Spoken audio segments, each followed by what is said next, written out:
ಸಕಲ ವಿದ್ಯೆಯ ಅರಿತ ಹರಕೆಯ ಪಡೆದು ಆದಿನ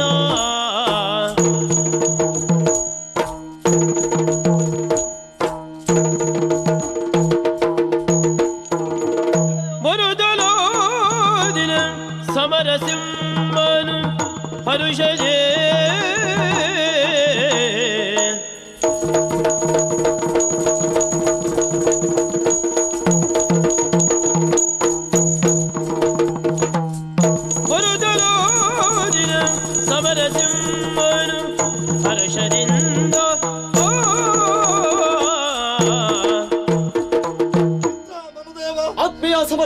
ಗುರುವರಿಯರು ಪೂರ್ಣಾಶೀರ್ವಾದವನ್ನು ಕೊಟ್ಟು ಕಳುಹಿಸಿದ್ದಾರೆ.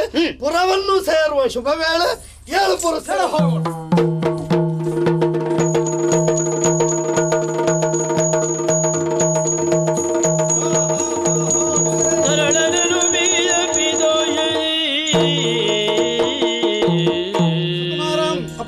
ಗುರುಮಠದಿಂದ ನೀನಿಂದು ಬರುತ್ತಿ ಎನ್ನುವ ಸುದ್ದಿಯನ್ನು ಗುರುಗಳು ಕೆಲವು ದಿನದ ಹಿಂದೆ ಹೇಳಿ ಕಳುಹಿದವರಿದ್ದರು. ಆದ್ರಿಂದಲೇ ವಿಶೇಷ ರೀತಿಯಲ್ಲಿ ನಮ್ಮ ನಿಟಿಲಾಪುರದ ಅರಮನೆಯನ್ನು ಅಲಂಕರಿಸಿದವರಿದ್ದೇವೆ. ವೇಣು, ವೀಣೆ, ಕೊಂಬು, ಕಹಳೆ ಇತ್ಯಾದಿ ಮಂಗಳ ವಾದ್ಯಗಳೊಂದಿಗೆ ನಿನ್ನನ್ನು ಎದುರುಗೊಳ್ಳುತ್ತಾ ಇದ್ದೇನೆ. ಇನ್ನು ಬಹುಮುಖ್ಯವಾದಂತಹ ಒಂದು ವಿಷಯವನ್ನು ನಿನಗೆ ತಿಳಿಸಬೇಕು. ಸ್ವಾಗತದ ಸಿದ್ಧತೆಯೊಂದಿಗೆ ಅದನ್ನು ತೊಡಗುವುದು ಅಂತ ಇದ್ದೇನೆ. ನೋಡು, ಅಲ್ಲೊಂದು ಸುಳಿಗಾಯಿಯನ್ನು ಹಿಡಿದು ನಿಂತಿದ್ದಾನಲ್ಲವ, ಅದನ್ನು ನಿನ್ನ ಮುಖದ ಮುಂದೆ 3 ಸುತ್ತು ಸುಳಿದು ಭೂಮಿಗೆ ಒಡೆದು ಬಿಡುವಂತಹ ರೂಢಿ ಇರುವುದು. ದೃಷ್ಟಿ ದೋಷ ಇತ್ಯಾದಿಗಳು ಇದ್ರೆ ಅದರ ನಿವಾರಣೆಗಾಗಿ ಅನೂಚಾನವಾಗಿ ನಡೆದು ಬಂದದ್ದು. ಆದ್ರಿಂದ ಇಲ್ಲಿಯೂ ನೀನು ಒಪ್ಪಿಕೊಳ್ಬೇಕು ಮಗನೇ.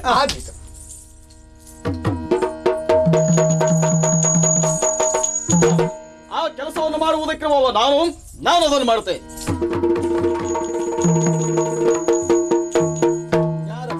ಗುರುಕುಲದ ನನ್ನ ಸಹಪಾಠಿ ಸ್ನೇಹಿತ ಮನುದೇವ ಅಂತ ಹೆಸರು. ಹೌದೇನೋ ಹುಡುಗ?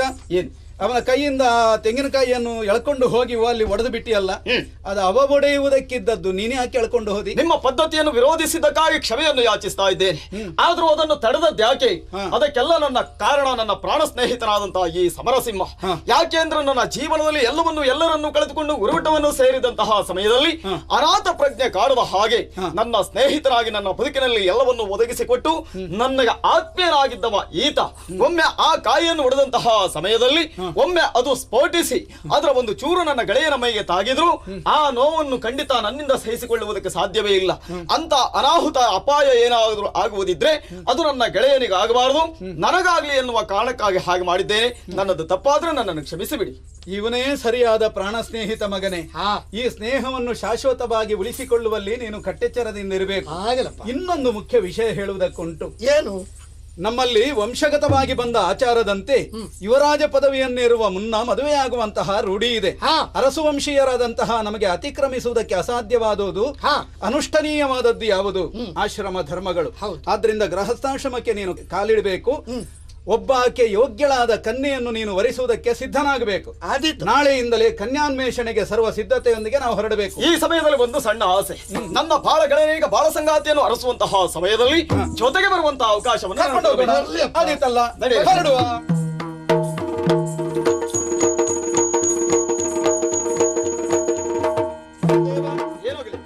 ಈಗ ನಿನ್ನ ಅನಾಥ ಪ್ರಜ್ಞೆ ದೂರವಾಯಿತೇನು? ಖಂಡಿತವಾಗಿಯೂ ದೂರವಾಗಿದೆ. ನನ್ನಪ್ಪ ನಿನ್ನನ್ನು ಮಗನಂತೆ ಒಪ್ಪಿಕೊಂಡಿದ್ದಾರೆ. ಹೃದಯ ತುಂಬಿ ಸ್ವಾಗತಿಸ್ತಾರೆ ಅಂತ ಖಂಡಿತ ನನಗೆ ಗೊತ್ತಿರಲಿಲ್ಲ. ನನಗೂ ಸಂತೋಷ ಆಯ್ತು. ಆದ್ರೆ ಒಂದು, ಈ ಅನಾಥ ನಿನ್ನ ಮನೆ ಹೊತ್ತಿಲನ್ನು ತುಳಿದಿರುವಂತಹ ಗಳಿಗೆ ಅದೆಷ್ಟು ಒಳ್ಳೆಯದಿದೆ ಅಂತ ನಿನ್ನ ಲಗ್ನವಾಗುವಂತಹ ಕಾಲವೇ ಬಂದು ಹೋಯ್ತಲ್ವ? ಹೌದು, ಎಲ್ಲ ಶುಭ ಕಾಲ. ಮಾತಾಡ್ತಾ ಅವ್ರು ಹೋಗಿ ಆಯ್ತು, ಬಾ ಹೋಗೋಣ.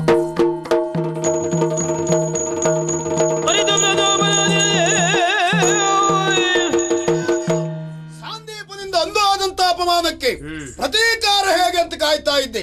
ನನ್ನ ಮಗಳು ಪ್ರಜ್ವಲ ಗುರುಕುಲದಿಂದ ಬಂದು ಹೇಳ್ತಾ ಇದ್ದಾಳೆ, ಆ ಸಾಂದೀಪನ ಮಗ ಸಮರಸಿಂಹ ಒಬ್ಬ ಪ್ರಬಲನಾಗಿ ಮೆರೆದಾಡ್ತಾ ಇದ್ದಾನೆ. ಅಪ್ಪ ಮಗ ಒಂದಾದ್ರು ಅಂತಾದ್ರೆ ನಮಗೆ ಸೋಲು ಕಟ್ಟಿಟ್ಟದ್ದು, ತಕ್ಕ ಶಾಸ್ತಿ ಆಗಬೇಕು. ಅಲ್ಲಿಗೆ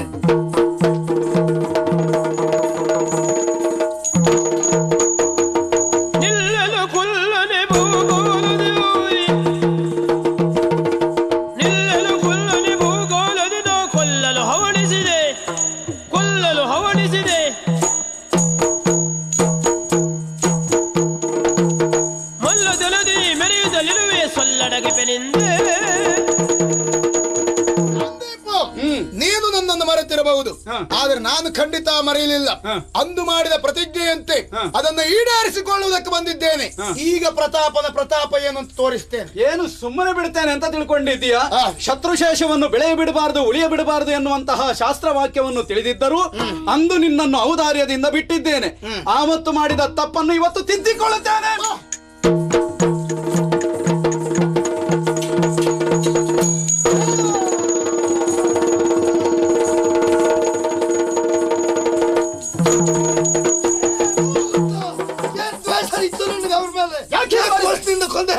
ಹೇಳ್ತೇನೆ, ಉತ್ಕಲದ ಅರ್ಥ ಪ್ರತಾಪ ಕಳಿ ಕೊಟ್ಟಿದ್ದು ನಿನಗೆ ಎಷ್ಟು ಬೇಕಾದ್ರೂ ಕೊಡ್ತೇನೆ, ಆತ ನನ್ನ ಕೊಲ್ಲಬೇಕು. ಯಾರು ಕೊಡ್ತಾರೆ ಯಾರನ್ನು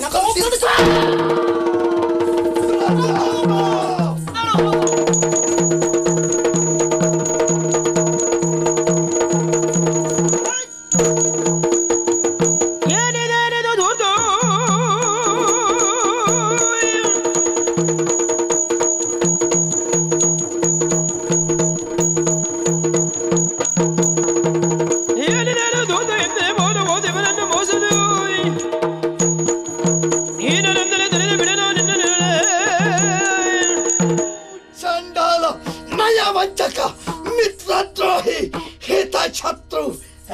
ಯಾರ ನೀನು? ಯಾರನ್ನು ಮೋಸದಿಂದ ಕೊಲಿಸಿದೆಯೋ ಆ ಸಾಂದೀಪನ ಮಗ ಸಮರಸಿಂಹ.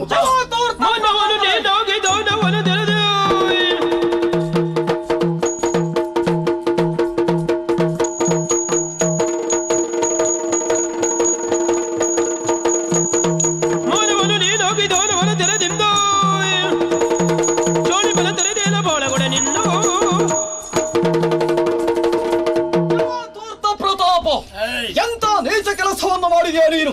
ನೀನು ಕೊಲೆ ಮಾಡಿರುವುದು ಎಂತ ಪುಣ್ಯಾತ್ಮ ವ್ಯಕ್ತಿ ಎನ್ನುವಂತ ಪರಿಜ್ಞಾನವಾದರೂ ಇದೆಯೇನೋ ನಿನಗೆ? ಈ ಪ್ರಪಂಚದಲ್ಲಿ ದೀನ ದಲಿತರಿಗೆ ಅನಾಥರಿಗೆ ಆಶ್ರಯ ಕೊಟ್ಟಿರುವ ದೇವತಾ ಮನುಷ್ಯನನ್ನು ಕೊಲೆ ಮಾಡಿದ ನೀನು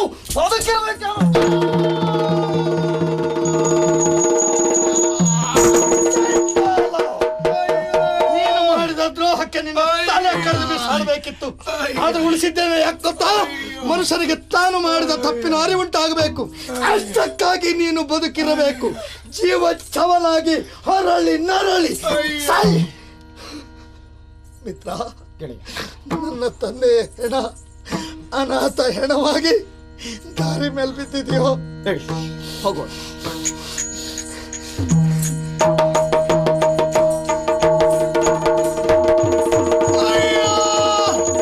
ಪಾಪಿಗಳು ನನ್ನ ಕಾಲನ್ನೇ ಕತ್ತರಿಸಿದ್ರಲ್ಲ, ಇವರು ಬದುಕುಳಿಯಬಾರದು. ಯಾರಲ್ಲಿ? ಆ ಕಡೆಯಲ್ಲಿ ಹುಡುಗರಿಬ್ರು ಹೋಗ್ತಾ ಇದ್ದಾರೆ. ಯಾಕೆ ಏನು ಬೇಡ, ಅವರಿಬ್ಬರನ್ನು ಕೊಂದು ಬನ್ನಿ.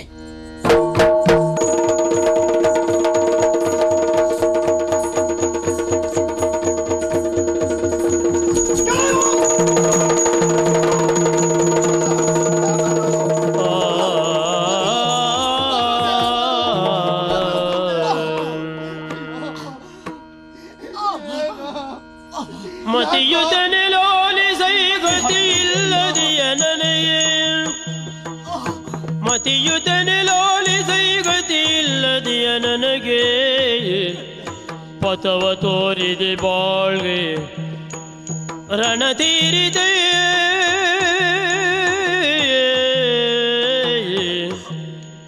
ವ್ಯತೆಯದೊಂದಿವುದು ಮಮ ಅನುಜಾತೆಯಳಸಲು ಜತನದಿಂದಲಿ ಕರೆದ ಕಲೆಕೊಂಡು ನೀನು.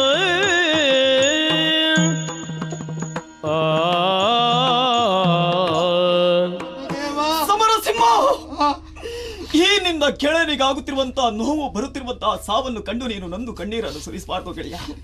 ನಾನು ಈ ನೋವಿಗಾಗಿ ಕಣ್ಣೀರನ್ನು ಸುರಿಸ್ತಾ ಇಲ್ವೋ? ಇಂತಹ ಒಂದು ಸಾವಿರ ಸೌಭಾಗ್ಯವನ್ನು ದೇವರು ನನಗೆ ಒದಗಿಸಿಬಿಟ್ಟ ಎನ್ನುವ ಕಾರಣಕ್ಕಾಗಿ ಸುರಿಯುತ್ತಿರುವುದಿದು ಆನಂದ ಬಾಷ್ಪ ಗೆಳೆಯ. ಇಷ್ಟು ಸಮಯ ನನ್ನ ಬದುಕಿನಲ್ಲಿ ಹೆಚ್ಚೆಗೂ ನೋವನ್ನು ಅನುಭವಿಸಿದ್ದೆ.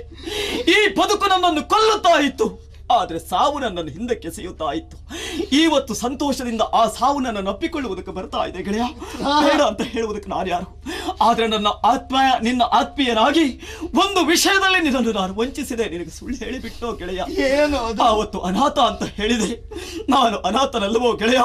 ಮೇಕಲದ ರಾಜಕುಮಾರನೋ ನಾನು. ಬಾಲ್ಯದಲ್ಲಿಯೇ ನನ್ನ ತಾಯಿಯನ್ನು ನಾನು ಕಳೆದುಕೊಂಡೆ. ಆ ಸಮಯದಲ್ಲಿ ನನ್ನಪ್ಪ ಮತ್ತೊಂದು ಮದುವೆ ಆದರೂ ಗೆಳೆಯ.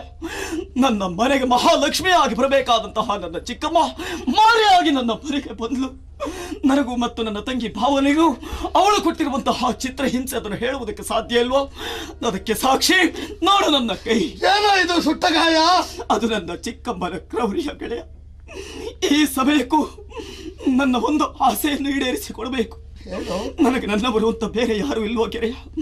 ಇರುವವಳು ಒಬ್ಬಳೇ ನನ್ನ ತಂಗಿ. ಆ ನನ್ನ ತಂಗಿ ಅವಳು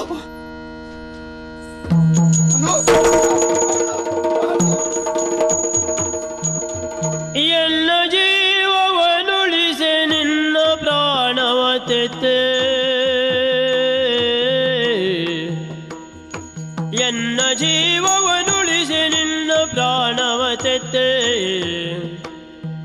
ಇನ್ನೊರ ಋಣ ತೀರ್ಚಲೆಂದು ಮುನ್ನ ಮಮ ಪಿತನ ಜತೆ ಸನ್ನುತಾಗನೆ ದಯಿಸಿ ಬನ್ನ ಪಡುತ್ತೀಯ ಸಹಜೆಯನ್ನು ನಾ ಪರವೇ.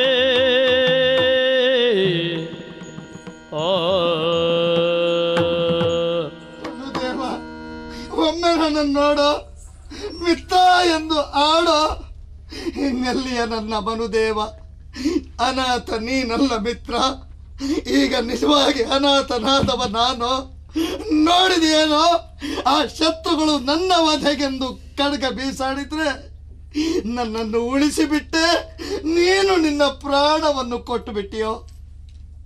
ಪ್ರಾಣ ಸ್ನೇಹಿತ ಎಂಬ ಪದಕ್ಕೆ ನಿಜವಾಗಿ ಅರ್ಥವನ್ನು ಕೊಟ್ಟು ಬಿಟ್ಟೆ ಮಿತ್ರ. ಏನು ಮಾಡಲ ನಾನು ಗೆಳೆಯ? ನಾನು ನಿನಗೆ 4 ದಿನದ ಅನ್ನ ಕೊಟ್ಟಿರಬಹುದು, ನನಗೆ ನೀನು ಈ ಪ್ರಾಣವನ್ನೇ ಕೊಟ್ಟು ಬಿಟ್ಟಿಯೋ. ಮಿತ್ರ ಎಂದರೆ ಸಾಲದೋ? ನನಗೆ ಪುನರ್ಜನ್ಮವನ್ನಿತ್ತ ತಂದೆ ನೀನು. ವಯಸ್ಸಿನಲ್ಲಿ ಸಮಾನರೇ ಇರಬಹುದು ಗೆಳೆಯ. ಸತ್ತವರಿಗೆ ಪಿತೃಲೋಕವು ಪ್ರಾಪ್ತಿಸ್ತದಂತೆ ನಿನ್ನನ್ನಷ್ಟೇ ಗೌರವದಿಂದ ಕಾಣ್ತೇನೋ. ನಿನ್ನ ಋಣದಿಂದ ನಾನು ಹೇಗೋ ಮುಕ್ತನಾಗಲಿ. ನೋಡು, ತಂದೆಯ ಪಾರ್ಥಿವ ದೇಹಕ್ಕಿನ್ನು ಬೆಂಕಿ ಕೊಡ್ಲಿಲ್ವೋ? ಅದಕ್ಕೆ ಮೊದಲೇ ನಿನ್ನನ್ನು ಕಳ್ಕೊಂಡು ಬಿಟ್ಟು ಇಬ್ಬರನ್ನು ಒಂದೇ ಚಿತೆಯಲ್ಲಿಟ್ಟು ಬೆಂಕಿಯನ್ನು ಕೊಟ್ಟು ನಿನ್ನ ಋಣದಿಂದ ಮುಕ್ತನಾಗ್ತೇನೆ ಮಿತ್ರ, ಮುಕ್ತನಾಗ್ತೇನೆ.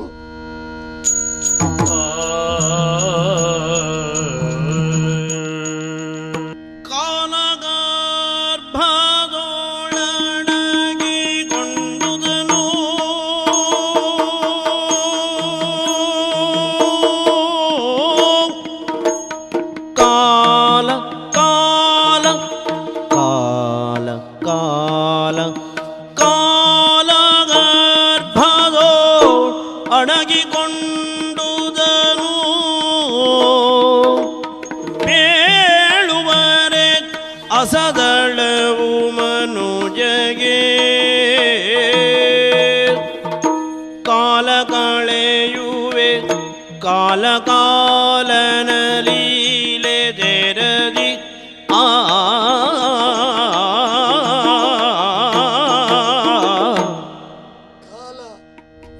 ಕಾಲ ಕಾಲ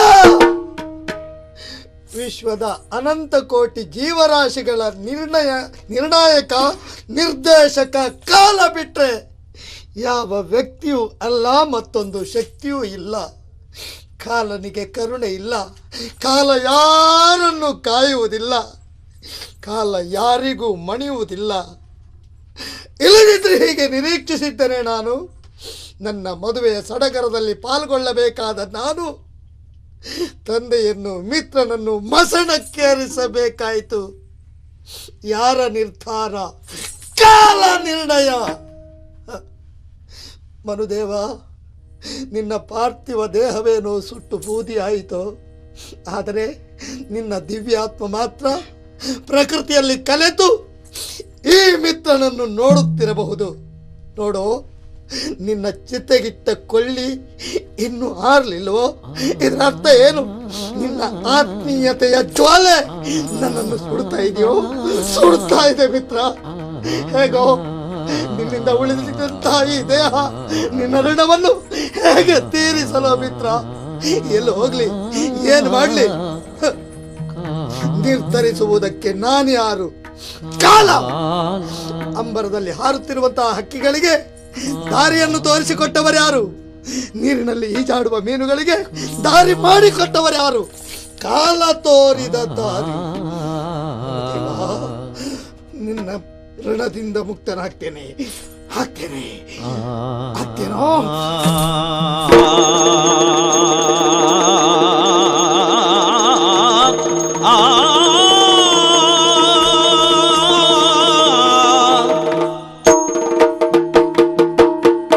ನಾರಿ ಚೆಲುವೆಯೋ ಸಾರಿ ಬರುತ್ತಲಿ ನೀರ ತರುವರೆ ಹೋಗುತ್ತೀರೆ ಮಡಿ ಮಾಡೆ ವಾಸನವ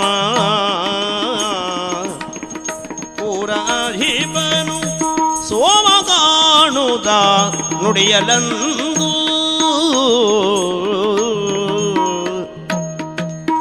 ಸ್ವಾಮಿ, ನನ್ನ ಪರಿಚಯ ಆಯ್ತು ನಿಮಗೆ? ಆಗ್ಲಿಕ್ಕಿಲ್ಲ. ಯಾಕೆ ಹೇಳಿ? ನಿಮ್ಮಂತ ಶ್ರೀಮಂತರಿ ನಮ್ಮಂತ ಬಡವರ ಪರಿಚಯ ಆಗ್ತದಾ? ಆದ್ರೆ ಏನೇ ಇರಲಿ, ಎಷ್ಟೇ ಬಡತನ ಇರಲಿ, ಮಾಡುವುದಕ್ಕೆ ಸರಿಯಾದ ಉದ್ಯೋಗ ಉಂಟು, ಅದೇ ಸಂತೋಷ. ನಾಡಿದು ಮೇಕಲ ಅರಮನೆಯಲ್ಲಿ ಕೆಲಸ ಮಾಡಿಕೊಂಡಿರುವುದು ನಾನು. ಹೆಸರು ಚೆಲುವೆ ಎನ್ನುವುದಾಗಿ.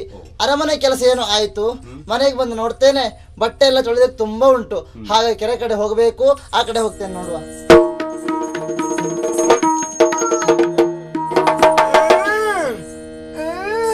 ಕಾಣುತ್ತಲೇ ಚೆಲುವೆಯನು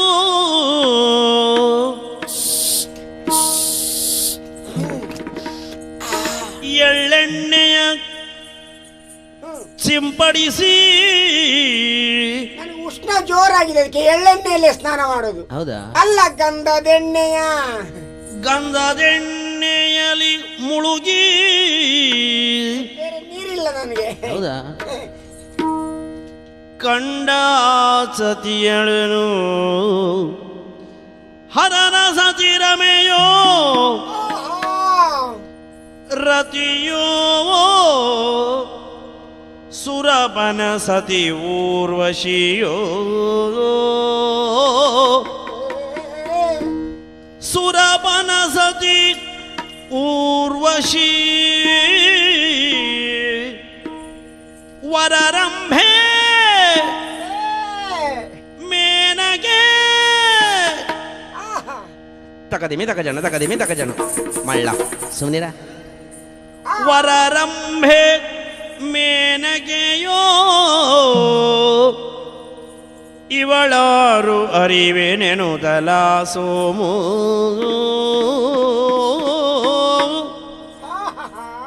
ನಲ್ಲೆಯ ನೀ ಬಾರೆ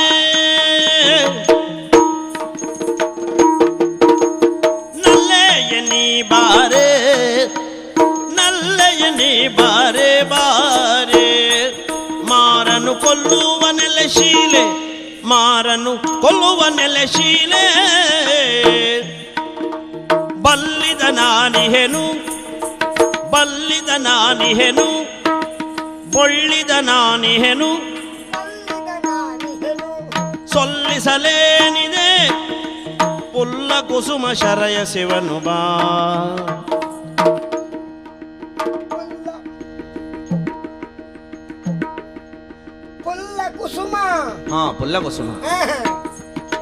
ಪುಲ್ಲ ಕುಸುಮ ಶರಯ ಸೆವನು ಶರವೆ ಸೆವನು ಎಲ್ಲಿ ಮ್ಯಾಲ ಬಿಡ್ತೇನೆ ಶರ ಪುಲ್ಲ ಕುಸುಮ ಶರಯ ಸೆವನು ಬಾರೆ ಬಲ್ಲಿದ ನಾನಿರೆ ಸೊಲ್ಲಿಸಲೇನಿದೆ ಪುಲ್ಲ ಕುಸುಮ ಶರವೆ ಸೆವನು ಬಾರೆ ನಲ್ಲೆಯ ನೀ ಬಾರೆ. ಸುಂದರಿ, ನಮಗೆ ತಾಗುವ ಲಕ್ಷಣ ಉಂಟು. ಓ ಸುರಸುಂದರಾಂಗಿ, ದೂರದಿಂದಲೇ ನಿನ್ನನ್ನು ನೋಡಿ ಮಾತಾಡಬೇಕೆನ್ನುವ ಆಸೆಯಿಂದ ಓಡೋಡಿ ಬಂದಿದ್ದೇನೆ. ನೀವು ಜನ ಯಾರು? ನಾನು ಗ್ರಾಮಾಧಿಕಾರಿ ಸೋಮಯ್ಯ. ಗ್ರಾಮಾಧಿಕಾರಿಗಳ? ಹೌದು. ತಂಗದಿರನಾದಂತಹ ಸೋಮನು ಅರ್ಥಾತ್ ಚಂದ್ರನು ತನ್ನ ಪ್ರಶಾಂತವಾದಂತಹ ಕಿರಣವನ್ನು ಭೂಲೋಕಕ್ಕೆ ಬೀರಿ ಜನರ ಮಾನಸಿಕವಾದ ಕ್ಲೇಶವನ್ನು ಹೇಗೆ ದೂರ ಮಾಡ್ತಾನೋ ಹಾಗೆ ಗ್ರಾಮಾಧಿಕಾರಿಯಾದಂತಹ ನಾನು ಸಂಚರಿಸಿ ಮನುಷ್ಯರ ಮನಸ್ಸಿಗೆ ನೋವಾದಂತ ಯಾವುದೇ ವಿಷಯಗಳನ್ನು ದೂರ ಮಾಡುವ ತೀರ್ಮಾನದಿಂದ ಹೊರಟು ಬಂದವು. ಹೌದಾ? ಈ ವಾರದಲ್ಲಿ ಇಂಥ ಚೆಲುವನ್ನು ನಾನು ನೋಡ್ಲೇ ಇಲ್ಲ. ಕಳೆದ ವಾರದಲ್ಲಿ ನೋಡಿದ್ದೀರಾ? ನೆನಪಿಲ್ಲ, ಪ್ರಶ್ನೆ ಬೇರೆ. ಅಂದ್ರೆ ಅಷ್ಟು ಚಂದ ಕಾಣ್ತಾ ಇದೆಯಾ ನಿನ್ನ ಒಣಪು, ವಯ್ಯಾರ, ಒಲವು, ನಿಲುವು, ಚೆಲುವು, ಬಿಂಕ, ಭಿನ್ನಾನ, ಭಾವ, ಭಂಗಿ, ಆಯ, ಆಕೃತಿ ಅವರ್ಣನೀಯ, ಅನುಪಮ, ಅಸಾಧಾರಣ, ಮುನಿಗಳ ಸಂಯಮವನ್ನು ಬೆರಗುಗೊಳಿಸಬಲ್ಲ ಭಂಗಿ, ನಡೆದವರನ್ನು ತಡೆದು ಅಲ್ಲೇ ನಿಲ್ಲಿಸುವ ನಿಲುವು, ಚಪಲತೆಯನ್ನು ಚಿಗುರಿಸುವ ಚೆಲುವು, ಮುದುಕರು ಮತಿಗೆಟ್ಟು ಮುಗ್ಗರಿಸುವ ಮನೋಹರ ರೂಪ. ಕೇವಲ ನಿನ್ನ ತುಟಿಯನ್ನು ಅರಳಿಸಿದ್ರೆ ಸಾಕು, ಅದೇ ಒಂದು ಸುಂದರವಾದಂತಹ ನಗು. ನಿನ್ನ ನಗು ಅಂತ ಹೇಳಿದ್ರೆ ಅದು ಎಳೆನಗು, ತಿಳಿನಗು, ಮೆಲುನಗು, ಮುಗುಳ್ನಗು, ಸುಹಾಸ, ಸುಖಹಾಸ, ಚಂದ್ರಹಾಸ, ಮಂದಹಾಸ. ನಿನ್ನ ಪಲ್ ಮಟ್ಟ ಮಲ್ಲಿಗೆಯ ಮಿಟ್ಟೆ, ಅಂದ್ರೆ ಈಗ ತಾನೇ ಗಿಡದಿಂದ ಕೊಯ್ದು ಹೆಣೆಯಕ್ಕೆ ತಯಾರು ಮಾಡಿಟ್ಟಿರುವ ಮಲ್ಲಿಗೆಯ ಮೊಗ್ಗಿ ನಂತಿರುವ ನಿನ್ನ ಹಲ್ಲು. ಆದ್ದರಿಂದಲೇ ಮಟ್ಟ ಮಲ್ಲಿಗೆಯ ಮಿಟ್ಟೆ. ನಿಟ್ಟೆ ಅಲ್ಲ, ಕಾರ್ಕಳ. ಅಷ್ಟೇ ಅಲ್ಲ, ಸೊಂಟದಿಂದ ಸ್ವಲ್ಪ ಮೇಲೆ, ಕಂಠದಿಂದ ಚೂರು ಕೆಳಗೆ ಅದೇ ತುಂಬಿದ ಜೇನ್ಗೊಡ. ಅಲ್ಲ ಬಂಗಾರದ ಜೋಡು ಬಿಂದಿಗೆ, ಅಲ್ಲ ಎಳೆ ಬಸವನ ಹೊಸ ಕೊಂಬು, ಬುಟ್ಟಿಯೊಳಗೆ ಬಚ್ಚಿಟ್ಟರು ಒಳಗಿಂದೊಳಗೆ ಮಿಸುಕಾಡುವ ಮೊಲದ ಮರಿ. ಅಲ್ಲ ಈಗ ತಾನೇ ಹುಟ್ಟಿ ಬರುತ್ತಿರುವ ತಾವರೆಯ ಮೊಗ್ಗು, ಕಣ್ಮನಗಳಿಗೆ ಹಿಡಿಸಲಾಗದ ಹಿಗ್ಗು, ಉನ್ಮಾದ ಏರಿಸುವ ಉಸಿರಾಟದ ಏರು ತಗ್ಗು. ಈ ನಿನ್ನ ಕುಚದ ಬಿರುಭಾರಕ್ಕೆ ನಿನ್ನ ಸಪೂರ ಸೊಂಟ ಮುರಿಯದೆ ಉಳಿದುದು ಹಿಂಬಾರದಿಂದ ಮಾತ್ರ. ಮನ್ಮಥನ ಸತಿಗೂ ಈ ಅಂದ ಉಂಟೋ ಇಲ್ಲವೋ ಗೊತ್ತಿಲ್ಲ. ನೀನು ನಿಂತರೆ ನಿಲುವು, ಬಾಗಿದರೆ ಭಂಗಿ, ನುಡಿದರೆ ಸಂಗೀತ, ನಡೆದರೆ ನಾಟ್ಯ. ಕಣ್ಣಿನ ನೋಟವೇನು, ಆಟವೇನು, ಬೇಟವೇನು, ಬೆಡಗೇನು, ತುಡುಗೇನು, ಹರಿಹರ ಹಿರಣ್ಯ ಗರ್ಭರ ಅರಸೇರಿಗೂ ಈ ಚೆಲುವ ಕಾಣೆ ಜಗದೊಳ ಅಮಮ. ಒಂದೆರಡು ಲೋಕದಲ್ಲೆಲ್ಲ ಅತಳ ವಿತಳ ಪಾತಳ ಸುತಳ ರಸಾತಳಗಳಲ್ಲಿ ಈ ಚೆಲುವನ್ನು ಕಾಣೆ. ಅತಳದ ಆಶ್ಚರ್ಯದಲ್ಲಿ, ವಿತಳದ ವಿಕೃತಿಯಲ್ಲಿ, ಸುತಳದ ಸುವ್ಯವಸ್ಥೆಯಲ್ಲಿ, ಮಹಾತಳದ ಮಹೋನ್ನತಿಯಲ್ಲಿ, ರಸಾತಳದ ರಸಿಕತೆಯಲ್ಲೂ ನಿನ್ನಂಥ ಚೆಲುವನ್ನು ನಾನು ಕಾಣೆ. ನಾಕದ ಸತಿಯರ ನೂಕಿರೆ ಮಡುವಿಗೆ ನಿನ್ನಯ ನೋಡದ ನೇತ್ರಗಳೇಕೆ? ಓ ಚೆಲುವೆ, ಒಂದು ಮನಸ್ಸು ಮಾಡ್ತೀಯ. ಇಷ್ಟೊತ್ತು ಎಂತ ಹೇಳಿದ್ ನೀವು? ಇಷ್ಟೊತ್ತು ಎಂತ ಹೇಳಿದ್ದು ನಿನ್ಗೆ ಅರ್ಥ ಆಗ್ಲಿಲ್ಲ? ಯಾರಿಗೆ ಗೊತ್ತಾಯ್ತು? ನನಗೆ ಕೆಲವು ಶಬ್ದ ಜೀರ್ಣ ಆಗ್ಲಿಲ್ಲ, ಮತ್ತೆ ನಿನ್ಗೆ ಅರ್ಥ ಆಗುದೇ ಹಾಗೆ. ಹಾಗಾದ್ರೆ ಹೇಳಿ, ಸರಿ ಉಂಟು. ಹಾಗಾದ್ರೆ ನೀನು ಯಾವ ಊರಿನವಳು? ನಿನ್ನ ಹೆಸರೇನು? ಮನೆಯಲ್ಲಿ ನಿನಗೆ ಅಕ್ಕ ತಂಗಿಯಾರು ಯಾರಾದ್ರೂ ಇದ್ದಾರಾ? ಅಣ್ಣ ತಮ್ಮಂದ್ರು ಇದ್ದಾರಾ? ತಂದೆ ತಾಯಿಗಳು ಇದ್ದಾರಾ? ನಿಜವಾಗಿ ನಿನ್ನನ್ನು ಪಡೆದಂತ ನಿನ್ನ ಅಮ್ಮನ ಹೊಟ್ಟೆಯೇ ಅಲ್ಲ. ಮತ್ತೆಂದದ್ದು? ಬಚ್ಚಲ ಮನೆ ಅಂಡೆ ಅಂತ ನಾನು ಹೇಳಲಾರಿ, ಪುಣ್ಯ ಗರ್ಭೆ ಅಂತ ಹೇಳಿ ಹೊರಟದ್ದು. ಮತ್ತೆ ನಿನ್ ಮನೆಗೆ ಬರ್ಬೇಕಿದ್ರೆ ಯಾರ್ಯಾರ ಮನೆಯಿಂದ ದಾಟಿಕೊಂಡು ಬರ್ಬೇಕು. ನೇರ ಬಂದ್ರೆ ಸಿಕ್ತ್ಯಾ? ಇದರಲ್ಲಿ ಒಂದು ಸಣ್ಣ ಚೀಟಿಯಲ್ಲಿ ಬರ್ಕೊಡ್ತೀಯಾ? ವಿಳಾಸ ಬೇಕು ನಿನಗೆ? ಮರ್ಯಾದೆ ಬಿಟ್ಟವ, ಮಾನಸತ್ತವ. ಇಷ್ಟೊತ್ತು ಮಾತಾಡಿದ್ ಯಾಕೆ ನಿಮ್ಮಲ್ಲಿ? ಏನೋ ಗ್ರಾಮಾಧಿಕಾರಿಗಳನ್ನೋ ಕಾರಣಕ್ಕಾಗಿ ಮಾತಾಡಿದ್ದು. ವಯಸ್ಸಿಗಾದ್ರೆ ಮರ್ಯಾದೆ ಬೇಕು, ಗೊತ್ತಾಯ್ತಾ? ಈಗ ಏನಾಯ್ತು? ಹೆಣ್ಣನ್ನು, ಹೊನ್ನನ್ನು, ಹಣ್ಣಾದ ಮರಗಳನ್ನು ಕಂಡು ಬಯಸದಿರುವ ಅಣ್ಣಗಳು ಯಾರು? ಅಣ್ಣಗಳು ಬಯಸ್ಲಿ, ಅಜ್ಜನೇ ಬೇಡ, ಗೊತ್ತಾಯ್ತಾ? ನಿನ್ಗೊಂದು ವಿಷಯ ಗೊತ್ತುಂಟ? ಏನು? ದೇವರು ಈ ಪ್ರಪಂಚವನ್ನು ಸೃಷ್ಟಿ ಮಾಡಿ ಹಾಯಾಗಿ ನಿದ್ದೆ ಮಾಡಿದ. ಆಮೇಲೆ ಪ್ರಪಂಚದಲ್ಲಿ ಗಂಡು ಮಕ್ಕಳನ್ನು ಸೃಷ್ಟಿ ಮಾಡಿ ಹಾಯಾಗಿ ನಿದ್ದೆ ಮಾಡಿದ. ಕೊನೆಗೆ ಹೆಣ್ಣು ಮಕ್ಕಳು ಸೃಷ್ಟಿಯಾದರು. ಹೆಣ್ಣು ಮಕ್ಕಳು ಸೃಷ್ಟಿಯಾದ ಮೇಲೆ ದೇವರಿಗೂ ನಿದ್ದೆ ಇಲ್ಲ, ಆಚೆಯಿಂದ ಗಂಡು ಮಕ್ಕಳಿಗೂ ನಿದ್ದೆ ಇಲ್ಲ. ಒಂದು ಹೆಣ್ಣಿಗೆ ಬೇಕಾಗಿ ಹೊರಗಿಂದೊರಗೆ ಅಲಿಯುವವರು ಎಷ್ಟು ಮಂದಿ ಎಲ್ಲ ಇದ್ದಾರೆ. ಅಲ್ಲೇ ಹೋಗ್ಬೇಕಿತ್ತು. ನಾನಾದ್ರೆ ಇಷ್ಟರೊಳಗೆ ಇದ್ದೇನೆ. ಈಗ ಏ ಮುದುಕ, ನಮ್ಮ ಅಪ್ಪನ ವರ್ಷ ಆಯ್ತು, ಹೇಳಲಿಕ್ಕೆ ನಾಚಿಕೆ ಆಗುದಿಲ್ವಾ? ನಿಮ್ಮ ಅಪ್ಪನಿಗೆ ಎಷ್ಟು ವರ್ಷ ಆಯ್ತು? 50.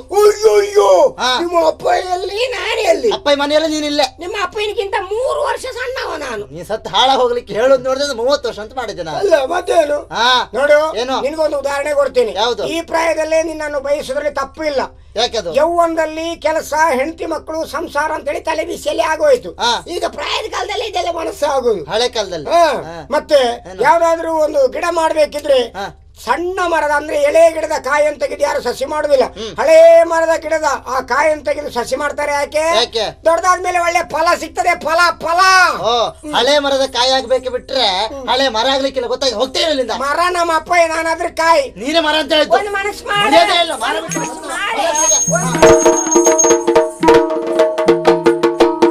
ಒಳ್ಳೆ ಕೆಲ್ಸಕ್ಕೆ ಹೋಗುವಾಗ ನಾಗರಾವ್ ಅಡ್ಡ ಬಂದಾಗೆ ಬಂದೇ ಬಿಟ್ಟ. ಇವಾಗ ಕೆಲಸ ಕೆಟ್ಟು ಹೋಯ್ತು.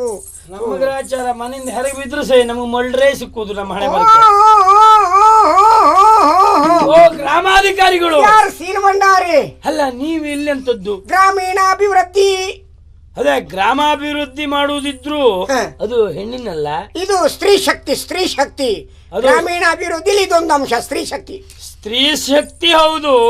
ಹೀಗೆ ಮುಂದುವರಿದ್ದು ಮತ್ತೆ ವಯಸ್ಕರಿಗೆ ಮುಕ್ತಿ ಆದ್ರೆ ನೋಡ, ನೀನ್ ಬಂದದ್ದು ಭಾರಿ ಒಳ್ಳೇದಾಯ್ತು. ನಾನು ಆಗಲೇ ಬಂದದ್ದು, ಈಗಲ್ಲ. ಹೌದಾ? ಮುಂದೆ ಬರುವ ಬೇಡ, ಸುಮ್ಮನೆ ನೋಡುವ ಅಂತ ನಿಂತಿದ್ದೆ. ಹೌದಾ? ಮತ್ತೆ ನೀವು ಮುಂದುವರೆದಾಗ ಬಂದೆ. ಮತ್ತೆ ಗುಟ್ಟೆ ಅಂತದ್ ನಮ್ಮಲ್ಲಿ.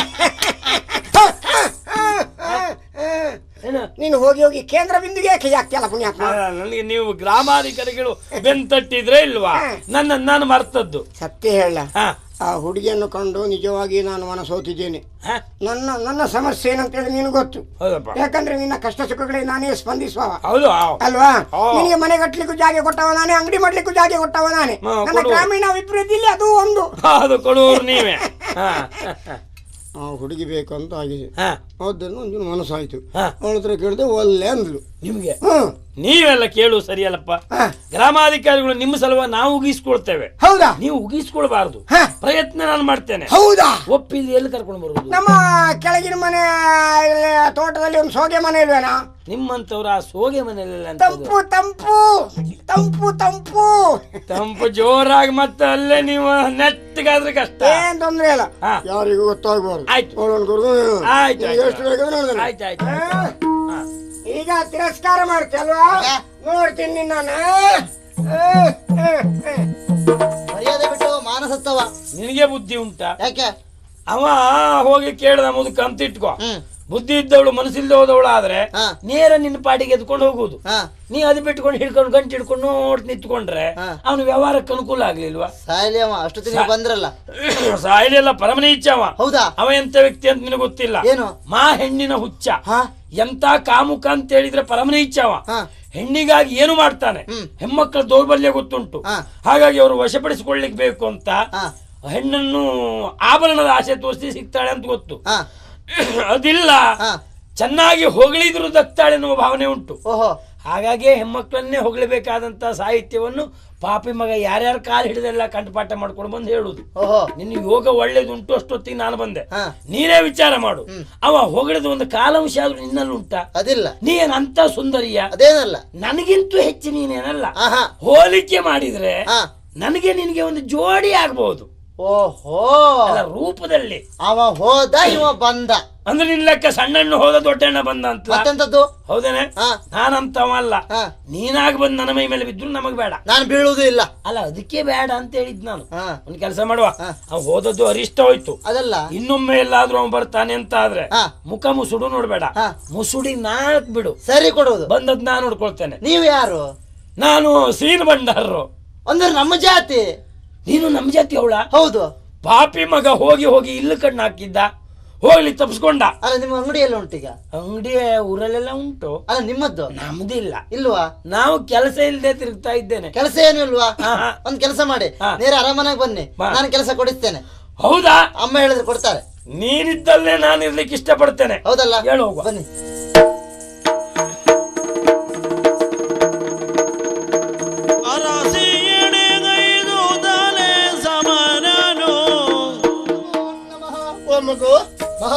ಮುಖದ ತೇಜಸ್ಸು, ಓಜಸ್ಸು, ಕಾಂತಿ ಇದರಿಂದ ಆಕರ್ಷಿತಳಾಗಿದ್ದೇನೆ. ಧನ್ಯನಾದೆ ತಾಯಿ. ಯಾರು ನಿನ್ನ ತಾಯಿ ತಂದೆ? ನಿನ್ನ ಊರಲ್ಲಿ ಹೆಸರೇನು? ಪೂರ್ಣ ಪರಿಚಯ ಹೇಳ್ತೀಯಾ? ನಾನೊಬ್ಬ ಅನಾಥ ವಿದ್ಯಾವಂತ ಕುಮಾರ, ಹೆಸರು ಸುದೇಶನೆಂದು. ಆಶ್ರಯಕ್ಕಾಗಿ ನಿಮ್ಮಲ್ಲಿಗೆ ಬಂದೆನಮ್ಮ. ಆ ವಿಷಯದಲ್ಲಿ ಯೋಚಿಸುವುದೇ ಬೇಡ. ನಿನ್ನಂತೆ ಒಬ್ಬಳು ಪರದೇಶಿ ನಮ್ಮ ಮನೆಯಲ್ಲಿದ್ದಾಳೆ.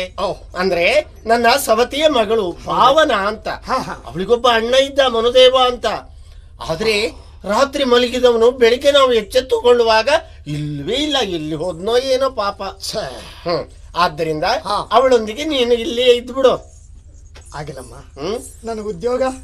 ಈ ವಿದ್ಯಾವಂತರಾದ್ದರಿಂದ ಎಲ್ಲರ ಮೇಲ್ವಿಚಾರಣೆಯನ್ನು ಮಾಡ್ತಾ ನೀನ್ ಇಲ್ಲಿರಾಯ್ತಾ? ಧನ್ಯೋ, ಶ್ರೇಯಸ್ಸಾಗ್ಲಿ.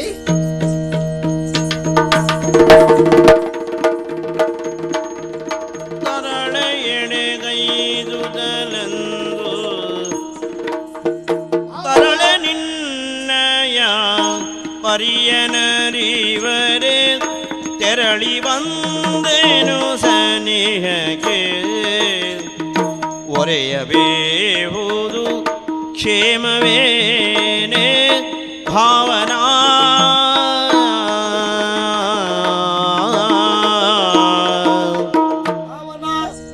ನೀವು ಸುದೇಶನೆಂದು ಹೆಸರು. ಈ ಮನೆಗೆ ಆಶ್ಚರ್ಯಕ್ಕಾಗಿ ಬಂದವನು ನಾನು. ನಿನ್ನ ಬಳಿಗೆ ಯಾಕೆ ಬಂದೆ ಅಂತ ಭಯವಾಯಿತೆ? ನಿನ್ನ ಯೋಗಕ್ಷೇಮವನ್ನು ತಿಳಿಯುವ ಸಲುವಾಗಿ ನಾನೊಬ್ಬ ನಿನ್ನ ಬಂಧುವೆಂದೇ ಭಾವಿಸು. ಗಾಬರಿಯಾಗಬೇಡ. ಕ್ಷೇಮವೇ? ಹೇಳು. ಪೇಳಲಿನ್ನಳವಲ್ಲ ಬದುಕಿನ ಬವಣೆಯನು ಬಾಳಲಾರದೆ ಅಣ್ಣ ಬೋದ ಮನುದೇವ ಎನ್ನಗಲಿ ಬೋದ ಕಣ್ಣೀರ ಕಡಲಿನಲ್ಲಿ ಮುಳುಗುತ್ತೇನಾನಿಂದು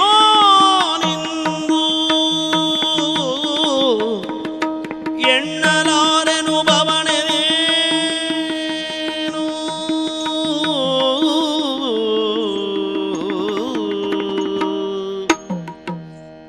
ನೀವು ಹೀಗೆಲ್ಲ ಬಂದು ನನ್ನಲ್ಲಿ ಮಾತನಾಡಬಾರದು. ಯಾಕೆ? ಒಮ್ಮೆ ಮಾತನಾಡಿದ್ದು ನಮ್ಮ ಚಿಕ್ಕಮ್ಮ ಎಲ್ಲಾದ್ರೂ ನೋಡಿದಳು ಅಂತ ಆದ್ರೆ ಪರಿಣಾಮ ಚೆನ್ನಾಗಿರುವುದಿಲ್ಲ. ನನಗೇನಾಗಿದೆ? ನಾನು ಚೆನ್ನಾಗೇ ಇದ್ದೇನೆ. ಹೊತ್ತಿಗೂ ತುತ್ತು ಅನ್ನ, ತುಂಡು ಬಟ್ಟೆ ಸಿಕ್ಕೇ ಸಿಗ್ತದೆ. ರಘುವರಿಯಾದ ನಿನಗೆಲ್ಲಿ ತುತ್ತು ಅನ್ನ ತುಂಡು ಬಟ್ಟೆ ಅಷ್ಟೇಯೇ? ಏನು, ಮನಸ್ಸಿನ ಮೂಲೆಯಲ್ಲಿ ಒಂದು ಸಣ್ಣ ನೋವಿದೆ. ತನ್ನ ಪ್ರಾಣಕ್ಕಿಂತ ಹೆಚ್ಚಾಗಿ ಪ್ರೀತಿಸುತ್ತಿದ್ದವು ಆ ನನ್ನ ಅಣ್ಣ ಮನುದೇವ ಆ ಹೊತ್ತು ಚಿಕ್ಕಮ್ಮನ ಕಾಟವನ್ನು ತಾಳಲಾರದೆ ಮನೆ ಬಿಟ್ಟು ಹೋದ. ನನ್ನ ಬೇಕು ಬೇಡಗಳನ್ನು ಈಡೇರಿಸುತ್ತಿದ್ದ, ನನ್ನ ಕಷ್ಟಗಳಿಗೆಲ್ಲ ಸ್ಪಂದಿಸುತ್ತಿದ್ದ ಆ ನನ್ನ ಅಣ್ಣ ಈಗ ಎಲ್ಲಿದ್ದಾನೋ, ಹೇಗಿದ್ದಾನೋ? ಅವನ ದುಃಖಿಸಬೇಡ. ಜೀವನ ಅಂದ್ರೆ ಹಾಗೆ ನೋಡು, ನೋವು ನಲಿವುಗಳಿಂದ ಕೂಡಿರುವುದೇ ಜೀವನ. ಅದಕ್ಕೆ ಕಣ್ಣೀರು, ದುಃಖ, ಪಶ್ಚಾತ್ತಾಪ ಪರಿಹಾರ ಏನೂ ಅಲ್ಲ. ಬಂದ ಕಷ್ಟವನ್ನು ಎದುರಿಸುವಂತಹ ಧೈರ್ಯ ಕೊಡು ದೇವರ ಎಂದು ಅವನಲ್ಲಿ ಪ್ರಾರ್ಥಿಸಬೇಕು. ಒಂದು ಮಾತು ಕೇಳಿದ್ಯಾ ನೀನು? ಉರಿಯಾರಿ ಮಳೆಗರೆಯೇ ಮರಳಿ ಸಸಿ ಹೇಳುವುದು, ಮೆರುಗನೊಂದುವುದು ಪುಟಕಾದ ಬಳಿಕ ಜೀವನಕ್ಕೆ ನಿಜವಾದ ಅರ್ಥ ಬರುವುದೇ ಆಗ. ನೋಡು, ನಿನಗೆ ಕಷ್ಟ ಬಂತು ಅಂತ ಆದ್ರೆ ಕಣ್ಣೀರು ಬಿಡಿಯಬೇಡ. ನನ್ನ ನೋಡು, ನಾನು ನಿನ್ನ ಅಣ್ಣನೆಂದೇ ಭಾವಿಸ.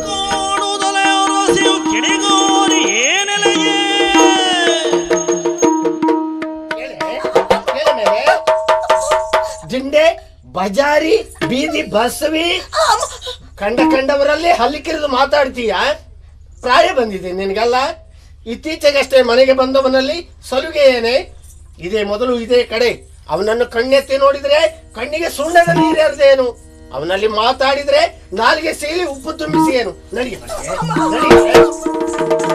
ಅರಸಿ ಲಾಲಿಸಿ ಬೇಳೆ ತಪ್ಪ ಭಾವಿಸಬೇಡಿ,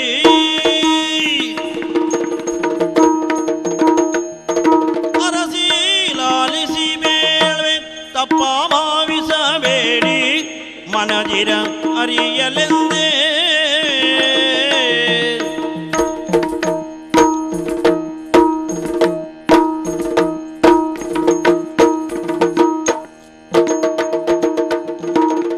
ಅರಮನೆ ಒಳ ಹೊರಗೆ ನಾಬುದು ಎಂದು, ಅರಮನೆ ಒಳ ಹೊರಗೆ ನಾಬುದು ಎಂದು ಅರೆಯುವ ಮನವೆನಗೆ.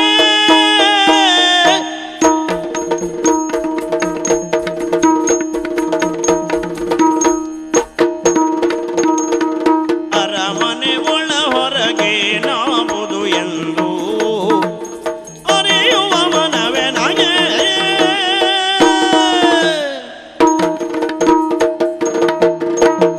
ದಯವಿಟ್ಟು ಕ್ಷಮಿಸಿ ಅಮ್ಮ. ಕ್ಷಮಿಯ? ಹೌದು, ತಪ್ಪು ಭಾವಿಸಿದ್ರಾ? ಭಾವಿಸಿದ್ದಲ್ಲ, ಮಾಡಿದ್ದೇ ತಪ್ಪು. ಇಬ್ಬರು ಪ್ರಾಯ ಪ್ರಬುದ್ಧರು ಏಕಾಂತದಲ್ಲಿ ಸಂಧಿಸುವುದು ತಪ್ಪೆನ್ನುವುದು ನನಗೂ ಗೊತ್ತಿದೆ. ಹಾಗಂತ ಇಲ್ಲಿ ನನ್ನ ದುರುದ್ದೇಶಗಳೇನು ಇಲ್ಲ. ನಿಮ್ಮ ಹಿತಕ್ಕಾಗೇ ನಾನು ಅವಳನ್ನು ಸಂಧಿಸಿದ್ದಮ್ಮ. ನನ್ನ ಹಿತಕ್ಕಾಗಿ? ಖಂಡಿತ. ಏನ? ಅನಾಥನಾದ ನನಗೆ ಆಶ್ರಯ ಕೊಟ್ಟು ಉದ್ಯೋಗಾವಕಾಶವನ್ನು ಮಾಡಿಕೊಟ್ಟವರು ತಾವು. ಅಂತಹ ನಿಮ್ಮ ಒಳಿತನ್ನು ನಾನು ಸಾಧಿಸಬೇಕೇ ಬೇಡವೇ? ಬೇಕು. ಅರಮನೆ ಒಳಗಿದ್ದು ಏನು ಮಾಡ್ಲಿ ಅಂತ ವಿಚಾರ ಮಾಡಿದ್ದೇನೆ. ನೋಡಿ, ಅರಸರು ವೃದ್ಧರು, ಜೊತೆಗೆ ರುಗ್ಣಶೆಯಲ್ಲಿದ್ದಾರೆ. ಸರಿ. ಹೆಣ್ಣೊಬ್ಬಳು ಅಧಿಕಾರ ಗದ್ದುಗೆಯನ್ನು ಏರಿದ್ದಾಳೆ ಅಂತಾದ್ರೆ ಎಷ್ಟು ಮಂದಿ ಶತ್ರುಗಳ ಕಣ್ಣು ಬೀಳುವುದಿಲ್ಲ ಹೇಳಿ? ಸಹಜವೇ. ಅಂಥವರಿದ್ರೆ ಅದನ್ನು ಮೂಲದಲ್ಲಿ ನಾಶ ಮಾಡಬೇಕೋ ಬೇಡವಾ? ಹೊರಗಿನವರಿಗೆಲ್ಲ ನಿಮ್ಮ ಕುರಿತು ಒಳ್ಳೆ ಭಾವ ಉಂಟು, ನಾನು ಕೇಳಿ ತಿಳಿದಿದ್ದೇನೆ. ಒಳಗಿನವರಿಗೆ ಎಲ್ಲ ಹಾಗೆ ಇರ್ತದೆ ಅಂತ ಭರವಸೆ ಏನು? ದಾಯಾದ್ಯ ಕಲಹ, ಸವತಿ ಮಾತ್ಸರ್ಯ ಎನ್ನುವುದು ಪುರಾಣ ಕಾಲದಿಂದಲೂ ನಾವು ಕೇಳಿದ ಕಥೆ. ಭೂಮಿಯು ಮನುಷ್ಯರು ಇರುವವರೆಗೂ ಉಳಿಯುತ್ತದೆ. ಇಲ್ಲಿ ಸವತಿ ಇಲ್ಲದೆ ಇದ್ರು ಸವತಿಯ ಮಗಳಿದ್ದಾಳಲ್ಲ, ತಾಯಿಯಂತೆ ಮಗಳು, ಅವಳಿಗೆ ನಿಮ್ಮ ಕುರಿತಾಗಿ ಏನು ಭಾವ ಉಂಟು ನೋಡಬೇಕು ಅಂತ ಮನ ಮಾಡಿದೆ. ನೇರವಾಗಿ ಹೋಗಿ ಕೇಳಿದ್ರೆ ಹೇಳ್ತಾರಮ್ಮ. ಅವಳ ಮನವೊಲಿಸುವ ಸಲುವಾಗಿ ಮೃದುವಾದ ಮಾತುಗಳನ್ನಾಡಿದೆ ಅಷ್ಟೇ. ಇನ್ನೇನು, ಅವಳಿಗೆ ಒಳ್ಳೆ ಭಾವನೆ ಇದ್ರೆ ನಾನು ಗೌರವಿಸ್ತಿದ್ದೆ. ಕೆಟ್ಟ ಅಭಿಪ್ರಾಯಗಳೇನಾದ್ರೂ ನಿಮ್ಮ ಕುರಿತು ಉಂಟು ಅಂತಾದ್ರೆ ಬಂದು ನಿಮ್ಮಲ್ಲಿ ಹೇಳ್ಬೇಕು. ಮಾಡಬೇಕು ಅಂತ ವಿಚಾರ ಮಾಡ್ತಾ ಇದ್ದೆ. ಅಷ್ಟೊತ್ತಿಗೆ ತಾವು ಬಂದು ಭಂಗ ಮಾಡಿಬಿಟ್ರಮ್ಮ. ತುಂಬಾ ಸಂತೋಷ ಆಯ್ತು ನಿನ್ನ ಈ ಮಾತನ್ನು ಕೇಳಿ. ಹೌದೇ? ನಾನೇನು ಬೇರೆ ಎಣಿಸ್ಬಿಟ್ಟೆ. ಆಗ್ಲಪ್ಪ, ಇನ್ನು ಮುಂದೆ ನೀನು ಅರಮನೆಯಲ್ಲಿ ಉಳಿಯುವುದು ಬೇಡ. ಮತ್ತೆ ಹಾಗಲ್ಲ, ನಮ್ಮ ನಾಡ ಗಡಿಯವರೆಗೂ ನೀನು ಹೋಗಿ ಬರಬಹುದು. ಸ್ವಾತಂತ್ರ್ಯವೇ ನನಗೆ? ಹಾಗಲ್ಲಮ್ಮ. ಯಾರು ನನ್ನ ಬಗ್ಗೆ ಸದಭಿಪ್ರಾಯದಲ್ಲಿದ್ದಾರೆ, ಯಾರು ಹೊಗಳ್ತಾರೆ, ನೀ ಹೇಳುದು ಬೇಡ. ಯಾಕೆ? ನನಗೆ ಇದುವರೆಗೆ ಹೊಗಳಿಕೆ ಕೇಳಿ ಕೇಳಿ ಸಾಕಾಗಿದೆ. ಯಾರಿಗೆ ಭಿನ್ನಾಭಿಪ್ರಾಯವಿದೆ, ನನ್ನ ಬಗ್ಗೆ ದ್ವೇಷ ಈರ್ಷೆ ಇದೆ ಇದ್ರೆ ಅಂತವರನ್ನು ನೋಡಿದ್ರೆ ನೀನು ಖಂಡಿಸಬೇಕು. ಸಾಧ್ಯ ಆದ್ರೆ ದಂಡಿಸಬೇಕು. ಆಗದೆ ಇದ್ರೆ ಆ ವಿಷಯವನ್ನು ಬಂದು ನನ್ನಲ್ಲಿ ಮಂಡಿಸಬೇಕು. ಅಪ್ಪಣೆ ತಾಯಿ. ಹೋಗಿ ಬರ್ಲ. ನಿನ್ನೊಬ್ಬನನ್ನೇ ಹ್ಯಾಕ್ ಕಳಿಸ್ಲಿ? ವಿಶ್ವಾಸ ಇಲ್ವೇ? ಹಾಗಲ್ಲ, ಏಕಾಕಿ ಅಲ್ಲವೇ ನೀನು? ನಿನಗೊಬ್ಬ ಸ್ನೇಹಿತನನ್ನು ಒದಗಿಸಿ ಕೊಡ್ತೇನೆ. ಯಾರಿದ್ದಾರೆ ಅಂತವ್ರು ಇಲ್ಲಿ? ನಮ್ಮಲ್ಲಿ ಒಬ್ಬ ಶೀನಾ ಅಂತ ಇದ್ದಾನೆ. ಜಾತಿಯಲ್ಲಿ ಆ ನಾಪಿತ. ಜಾತಿ ಏನ್ ಮಾಡ್ತದೆ? ಹಾಗೆಂತ ವಿದ್ಯಾವಂತನಲ್ಲ, ಬುದ್ಧಿವಂತ. ಹೌದು, ಚುರುಕಿದ್ರೆ ಸಾಕಾಗ್ತದೆ. ಪರೇಂಗಿತಜ್ಞ ಅವ. ಮನುಷ್ಯರಲ್ಲಿ ಹಾಗಿದ್ದವರೆಲ್ಲ ಅವ ಒಬ್ಬನೇ ಇರೋದು. ಹಾಗೆ ನೋಡೋಣ, ಅವನಿಗೆ ಮನಸ್ಸುಂಟ ಕೇಳಿ. ಕೇಳ್ತೇನೆ. ಶೀನಾ, ರಾಮದಾಸ ಬಂದ ಹಾಗೆ ಬಂದ ತಮ್ಮ ಮುಂದೆ. ಏನ್ ಮಾಡ್ತಿದ್ಯಾ ಅಲ್ಲಿ? ಕೂತಲ್ಲೇ ತೂಕಿಡಿಸ್ತಿದ್ದೆ ಅಮ್ಮ. ಎಂತಹ ಸೋಮಾರಿಯೋ ನೀನು. ಸ್ವಲ್ಪ ಚಟುವಟಿಕೆಯಲ್ಲಿ ಇರುವಂತ ಹೇಳಿಲ್ವೇ? ಕೂತ್ಕೊಳ್ಳುವಾಗ ನಾ ಚಟುವಟಿಕೆಲೇ ಇದ್ದೆ. ಚಟುವಟಿಕೆಯಲ್ಲೇ ಕಣ್ಣು ತೂಕಡಿಸ್ತಾ ಅದು ಬಂದು ಹೋಯ್ತಪ್ಪ, ಗೊತ್ತಾಗ್ಲಿಲ್ಲ. ಹೌದಾ? ನೋಡಿಲ್ಲಿ ಸ್ವದೇಶ ಅಂತ ಅಂದ್ರೆ ನಿಮ್ ದೇಶ. ನಾನೀಗ ಇದ್ದದ್ದೇ. ಹಾಗಿದ್ರೆ ಇದೇ ಸ್ವದೇಶ. ಹಾಗೆ ಅವನೊಬ್ಬ ಅನಾಥ ವಿದ್ಯಾವಂತ ಯುವಕ. ಆಗ್ಲಪ್ಪ, ದೇವ್ರ ದೊಡ್ಡವ. ನಾನು ಒಬ್ಬ ಅಂತವನ್ನೆಲ್ಲ, ಒಬ್ಬನೇ ಅಂತ ಬೇಸರ ಇಲ್ಲಲ್ಲ. ನೀನು ನನ್ನಾಗೆ ಅಂತ ಹೇಳ್ಕೊಂಡಾಗ ಆಯ್ತು. ವಿಳಾಸವೇ ಇಲ್ಲ ನಮಗೆ. ನನ್ನ ಆಶ್ರಯ ಕೇಳಿ ಬಂದ, ಆಯ್ತು ಅಂದ್ಬಿಟ್ಟೆ. ಆ ಮಟ್ಟಿಗೆ ನೀವೊಂದ್ ಜಾತಿ ಸಮುದ್ರ ಇದ್ದಾಗೆ ಅಮ್ಮ. ಯಾರೇ ಬರ್ಲಿ, ತೆರೆದಿಟ್ಟ ಬಾಗಿಲು ಬಂದು, ಹಳ್ಳ ಬರ್ಲಿ, ನದಿ ಬರ್ಲಿ, ಹೊಳೆ ಬರ್ಲಿ, ಕೊಳ ಬರ್ಲಿ, ಕೊಳಚೆ ಬರ್ಲಿ, ವಿಚಾರ ಇಲ್ಲ, ಅವಕಾಶ ಉಂಟೆ. ಈಗ ಅವ ಬಂದು ಸೇರಿದ, ಅವ ಹೊಳೆ ಅಂತ ನಾ ಹೇಳುವುದಿಲ್ಲ. ನೀ ಬಂದು ಸೇರಿದೆ, ನಿನ್ನನ್ನು ಕೊಳಚೆ ಅಂತ ನಾ ಹೇಳುವುದಿಲ್ಲ. ನೀವ್ ಹೇಳ್ಬಾರ್ದಮ್ಮ. ಅಲ್ವೇ? ಯಾಕೆಂದ್ರೆ ಸೇರುವುದು ನಿಮ್ಮಲ್ಲೇ ಅಲ್ವಾ? ಆದ್ರೆ ಸೇರಿದ ಮೇಲೆಲ್ಲ ಉಪ್ಪು ನೀರೇ. ಹಾಗೆ ಹೇಳ್ಬೇಡ ನೀನು. ಸಮುದ್ರ ಎಂದರೆ ಪುಣ್ಯ ತೀರ್ಥ. ಮಾಘ ಮಾಸದಲ್ಲಿ ಸಮುದ್ರದ ತೆರೆಗೆ ತಲೆ ಕೊಟ್ಟು ಸ್ನಾನ ಮಾಡಿದ್ರೆ ಮಾಡಿದ ಪಾಪ ಎಲ್ಲ ತೊಳೆದು ಹೋಗ್ತದೆ. ತಲೆ ಕೊಡುವ ಸ್ವಲ್ಪ ಹೆಚ್ಚು ಕಡಿಮೆ ಆದ್ರೆ ಅವನೇ ಹೋಗ್ತಾನೆ. ಆ ಜಾಗ್ರತೆ ಅವನೇ ಮಾಡ್ಕೊಳ್ಬೇಕು, ಊರವ್ರು ಬರ್ಬೋದಿಲ್ಲ ಅಲ್ವಾ? ನಾನು ಸೇರಿಸಿಕೊಳ್ಳುವಾಗೆಲ್ಲ ಜಾತೀಯತೆ ನಿಮ್ಮನ್ನು ಮೆಚ್ಚಿಕೊಳ್ಬೇಕಾದ್ದೆ ಹಾಗೆ ತಾಯಿ. ಆ ಜಾತಿಯವ ಈ ಜಾತಿಯವ ಮೇಲೆ ಕೀಳು ಎನ್ನುವ ಭಾವನೆ ಇಲ್ಲ. ಆದ್ರೆ ನಿಮ್ಗೊಂದು ಕಿವಿ ಮಾತು ತಾಯಿ. ಯಾವ್ದು? ಈ ಒಂದೊಂದು ಜಾತಿಯವರು ಒಬ್ಬೊಬ್ಬೊಬ್ಬರ ಹಾಕೊಡುದು ಒಳ್ಳೇದು. ಅದು ಯಾಕೆ? ಒಂದೇ ಜಾತಿಯವರು 4-5 ಜನರು ಹಾಕೊಳ್ಬಾರ್ದಮ್ಮ. ಮತ್ತಲ್ಲಿ ಗುಂಪುಗಾರಿಕೆ ಶುರುವಾಗ್ತದೆ. ಹಾಕೊಳ್ಳುವವರು ಹೆಡ್ರಲ್ಲ, ಯಾಕೆ ಹಾಕೊಂಡ್ರು ಅಂತ ನಾವು ವಿಚಾರ ಮಾಡ್ಬೇಕು. ಒಂದೇ ಜಾತಿಯವರು 4-6 ಜನವನ್ನು ಹಾಕೊಳ್ತಾರೆ ಅಂತಾದ್ರೆ ಅವರಿಂದ ಹೆಚ್ಚಿನ ಪ್ರಯೋಜನ ಕಂಡಿರಬೇಕು, ಲಾಭಕ್ಕಾಗಿ ಹಾಕೊಂಡ್ರು ಅಂತ ಯಾಕೆ ತರ್ಕ ಮಾಡಬಾರ್ದು? ಅವ್ರು ಕೆಲಸ ಮಾಡ್ತಾರೆ ಒಳ್ಳೇದು ಅಂತ. ಮತ್ತೆ ಈ ಒಂದೊಂದೇ ಜಾತಿಯವರು ಒಬ್ಬೊಬ್ಬರನ್ನೇ ಹಾಕೊಂಡ್ರೆ ಯಾಕೆ? ಅವ್ರು 4-5 ಜನ ಮಾಡಿದ್ದು ಬಹುಶಃ ಈ ಜಾತಿಯ ಒಬ್ಬನೇ ಮಾಡ್ತಾ ಅಂತಲೂ ಇರಬಹುದು. ನಮ್ಮ ಕಲ್ಪನೆ ಅಲ್ಲ. ಅದ್ ಸರಿ. ಅಲ್ಲ, ಹೀಗಿದ್ರು ಇರಬಹುದಾ? ಏನು? ಈ ಕೆರೆಯಲ್ಲಿ ಮೀನು ಸಾಕುದ್ ನೋಡಿದ್ಯಾ? ಹೌದು. ಬೇರೆ ಬೇರೆ ಜಾತಿಯ ಮೀನುಗಳೆಲ್ಲ ಅದರಲ್ಲಿ ಇದ್ದರು ಆ ತಿಳಿ ನೀರಿನ ಮಧ್ಯಂತರದಲ್ಲಿ ಸಂಚರಿಸ್ತಾ ಇರ್ತವೆ ಮೇಲೆ. ಹೌದು, ಒಂದು ಜಾತಿಯ ಮೀನಿದೆ, ಅದು ಯಾವಾಗಲೂ ತಳದಲ್ಲಿ ಕೆಸರೆಬ್ಬಿಸ್ತಾ ಹೋಗುದು. ಇಂಥದ್ದು ಒಂದಕ್ಕಿಂತ ಹೆಚ್ಚು ಬೇಡ ಅಂತೇಳಿ. ಒಂದು ಜಾತಿ ಒಂದೇ ಯಾಕೆ ಗೊತ್ತಾಯ್ತಾ ಈಗ? ಕೆಸರೆಬ್ಬಿಸ್ಲಿಕ್ಕೆ. ನೀವು ತಿಳ್ಕೊಂಡದಾಗೆ ಅಲ್ವಾ? 4 ಹಾಕಿದ ಹಾಗೆ ಗೊತ್ತಾ? ಈ ಉಳಿದ ಮೀನೆಲ್ಲ ತಿಳಿ ನೀರಿನಲ್ಲಿ ನೀರನ್ನು ಕುಡ್ಕೊಂಡು ಸ್ವಚ್ಛಂದಾಗಿ ಓಡಾಡ್ತಾ ಇರ್ತದೆ. ಮತ್ ಕೇಳಿದ್ರೆ ನಮ್ದೆಲ್ಲ ಶುದ್ಧ ಉಂಟು, ಏನು ತೊಂದ್ರೆ ಇಲ್ಲ ಅಂತ ಲೆಕ್ಕ ಆಗ್ತದೆ. ಈ ಕೆಳಗಿದ್ದದ್ದು ಒಂದೇ ಕೆಸರೆಬ್ಬಿಸ್ತಾ ಹೋಗುದು ಯಾಕೆ? ಆ ಮೇಲಿದ್ದಕ್ಕೆ ಸೂಚನೆ ಕೊಡುದು. ಇದು ನಾವಿದ್ದ ಜಾಗ ಬಹಳ ಶುದ್ಧ ಅಂತ ನೀವು ಲೆಕ್ಕ ಹಾಕ ಓಡಾಡಬೇಡಿ. ನಿಮ್ಮ ಕಾಲು ಬುಡದಲ್ಲಿ ಇಷ್ಟು ಕೆಸರು ಉಂಟು, ಮೊದ್ಲು ಅದು ಚೊಕ್ಕ ಮಾಡ್ಕೊಳ್ಳಿ ಎನ್ನುವ ಸೂಚನೆ ಆಗಬಾರ್ದು. ಯಾಕೆ? ಬಹಳ ಚುರುಕಿದ್ದ ನಮ್ಮ. ಅದನ್ನೇ ಹೇಳಿದ್ದು. ಈಗ ಪುರವೀಕ್ಷಣೆಗೆ ಅಂತ ಹೊರಟಿದ್ದಾನೆ. ಅವನ ಜೊತೆ ಅವನ ಆಪ್ತ ಸ್ನೇಹಿತನಾಗಿ ನೀನು ಹೋಗ್ಬೇಕು. ಸಂತೋಷ. ನೀವಿಬ್ರು ಗೆಳೆಯರು. ನಿನ್ನ ಹೆಸರು ಸೀನಾ. ಸೀನಾ. ನನ್ನ ಜೊತೆ ನೀನಾ? ನೀನೇ ಬೇಡ, ನಾನೇ. ನಾನು ಸಿದ್ಧನಾಗ್ತೇನೆ.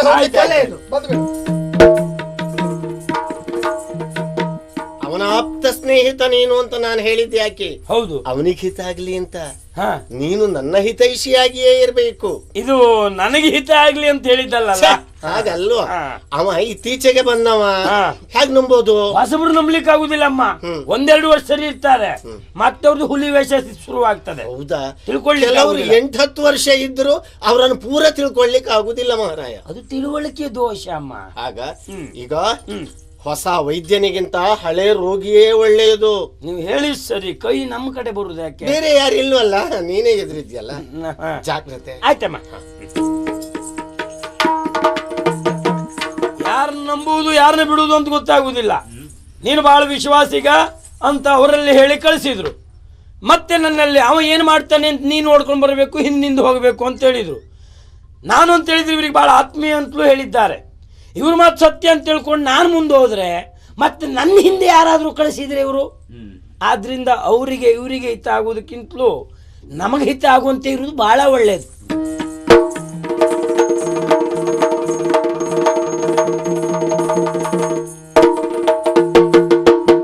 ತೋಟದ ಮನೆಯಲ್ಲಿ ಹೋಗಿ ಕೂತಿದ್ದೆ. ಸೀನ ಭಂಡಾರಿ ಆ ಹೆಣ್ಣನ್ನು ಈಗ ಕರ್ಕೊಂಬರ್ತಾನೆ ಅಂತೇಳಿ ನಾನು ಯೋಚನೆ ಮಾಡಿ ಕೂತ್ರೆ ಅವ ಬರಲೇ ಇಲ್ಲ. ಹಾಗೆ ನಾನು ಇನ್ನೇನು ಯಾರ್ಯಾರು ನಂಬಿ ಪ್ರಯೋಜನ ಇಲ್ಲ, ನಾನೇ ಹೋಗಿ ನೋಡ್ಕೊಂಡು ಬರುವ ಅಂತೇಳಿ ಹೊರಟಿದ್ದೇನೆ. ನಾನು ಮಧ್ಯದಲ್ಲಿ ನೀವೇನು ಉಪದ್ರ ಮಾಡಬೇಡಿ, ಅವಳು ಸಿಕ್ಕಿದ್ರೆ ಗೊತ್ತಾಯ್ತಲ್ವಾ? ಹಾಗೆ ಹೋಗ್ತಾ ಇದ್ದೀನಿ, ನೋಡುವ. ನೆನೆದವರ ವನದಲ್ಲಿ ಎಂಬಂತೆ ಮತ್ತೆ ಪ್ರತ್ಯಕ್ಷಳಾಗ್ಬಿಟ್ಲು. ಓ ಸುಂದರಿ, ಚೆಲುವೆ ನಿನ್ನನು ಕಾದು ಕಾದು ನಾ ಸೋದು ಬಂದೆನಲ್ಲೇ,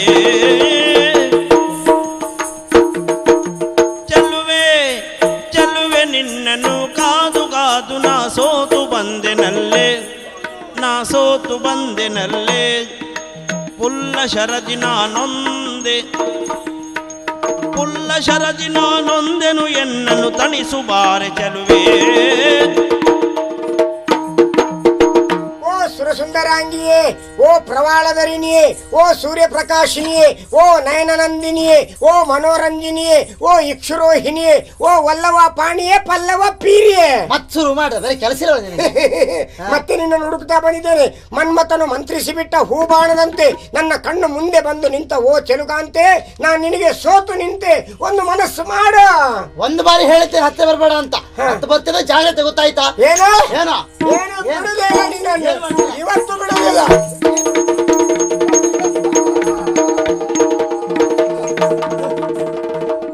ಅಯ್ಯೋ ದೇವ್ರೆ, ಈ ಹೆಣ್ಮಕ್ಳೆಲ್ಲ ಇಷ್ಟು ಗಟ್ಟಿ ಆಗಿದ್ಯಾ ಆವಾಗ? ಅಯ್ಯೋ ದೇವ್ರೆ, ಓಡ್ತಾ ಇದ್ದಾಳೆ, ಬಿಡುವುದಿಲ್ಲ.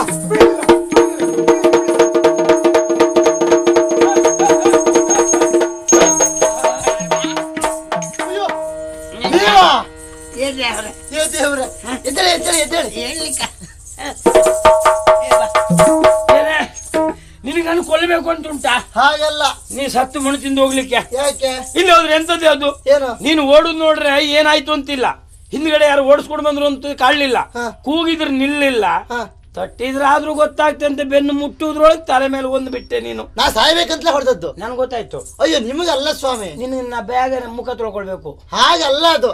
ಅವ ಇವತ್ತು ಬಂದ ಗ್ರಾಮಾಧಿಕಾರಿ. ಯಾರು ಅವನ? ಹೌದು. ಅವ ಹಾಗಾಗಿ ನಿನ್ನಿದ್ದಲ್ಲಿ ಬಿಟ್ಟರೆ ಬೇರೆ ಎಲ್ಲೂ ಬರುವುದಿಲ್ವಾ? ಎಂತ ಕತೆ ಏನು? ಇವತ್ತು ಮೈ ಮೇಲೆ ಕೈ ಹಾಕ್ಲಿಕ್ಕೆ ಬಂದ, ಸರಿಯಾಗಿ ಕೊಟ್ಟೆ. ಹೌದಾ? ಹೌದು. ಹಾಗಿದ್ರೆ ನನಗೆ ಬಿದ್ದರೂ ತೊಂದ್ರೆ ಇಲ್ಲ, ಅವನಿಗೂ ಬಿಟ್ಟೆಲ್ಲ ಪೆಟ್ಟು. ಆದ್ರೆ ಒಂದು ಬುದ್ಧಿವಂತಿಕೆ ಮಾಡಿದ್ದೆ ನಾನು. ಗಂಟಿನ ಒಳಗೆ ಕಲ್ಲನ್ನು ಸೇರಿಸಿ ಇಟ್ಟಿದ್ದೆ ಮತ್ತೆ ಬರ್ತಾನೆ ಅಂತ, ಸರಿ ಕೊಟ್ಟೆ. ಅಲ್ಲ, ಅದು ಅವನಿಗಿಂತಲೂ ಹೆಚ್ಚಿಗೆ ಪರಿಣಾಮ ನಮಗೆ ಆಗಿದೆ. ಹೌದಾ? ಹೌದು. ಆಗ್ಲಿ ಸುಧಾರಿಸ್ಕೊಳ್ಳೆ. ಮತ್ತೆ ಅವನು ಬಂದ್ರೆ ಹೆಚ್ಚಲ್ಲ. ಇನ್ನು ಏನ್ ಮಾಡುದು ಅಂತ ನಿನಗೆ ಬುದ್ಧಿ ಉಂಟಾ? ಯಾಕೆ? ಪ್ರಾಯ ಸಮರ್ಥಳಾಗಿದ್ದಿ. ಹೌದು. ಪ್ರಾಯಕ್ಕೆ ಬಂದಂತ ಹೆಣ್ಣು ನಿನ್ನ ಮದುವೆ ಆಗಿದೆ. ಹಾಗೆ ಇದ್ರೆ ದಾರಿ ಮೇಲೆ ಹೋಗುವವರು ಯಾರಾದ್ರೂ ನೋಡಿದ್ರೆ ತಪ್ಪಲ್ಲ.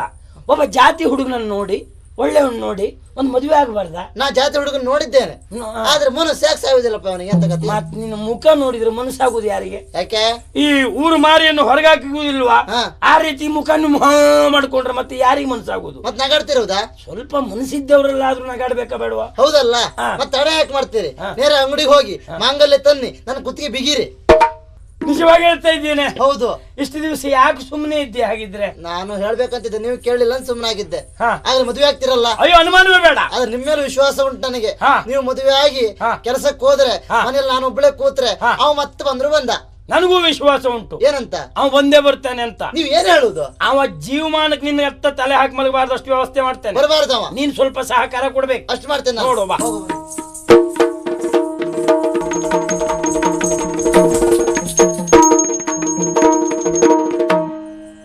ಮಲ್ಲಿಗೆ ಬಳ್ಳಿಯ ತೆರೆದೊಳು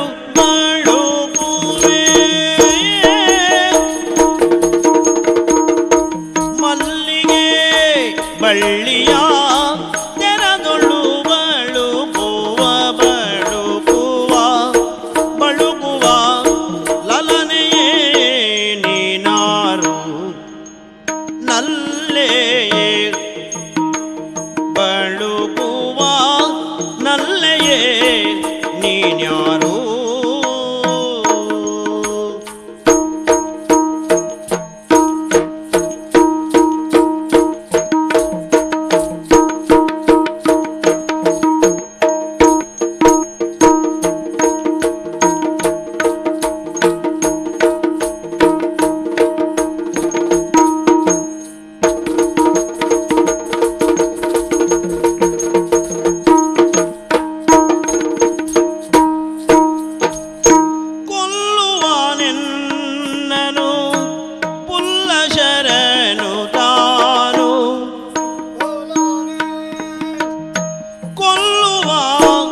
ಎನ್ನನು ಪುಲ್ಲಶನನು ತಾನು ಸಲ್ಲಲಿದಾಂಗಿಯೇ ಬಳಿಬಾರೆ ಬಳಿಬಾರೆ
ಎಲ್ಲಿಯಾದ್ರೂ 4 ದಾರಿ ಕೂಡದಲ್ಲಿ ಹೋಗಿ ನಿಂತ್ಕೊಂಡು ಹೀಗೆ ಕೈ ಅಡ್ಡ ಹಿಡಿದ್ರೆ ಏನಾದ್ರೂ ಪ್ರಯೋಜನ ಆದೀತು. ಇದು ಮಾರ್ಗಸೂಚಿ ಅಲ್ವೇ ಅಲ್ಲ. ಮತ್ತಿನ್ನೇನು?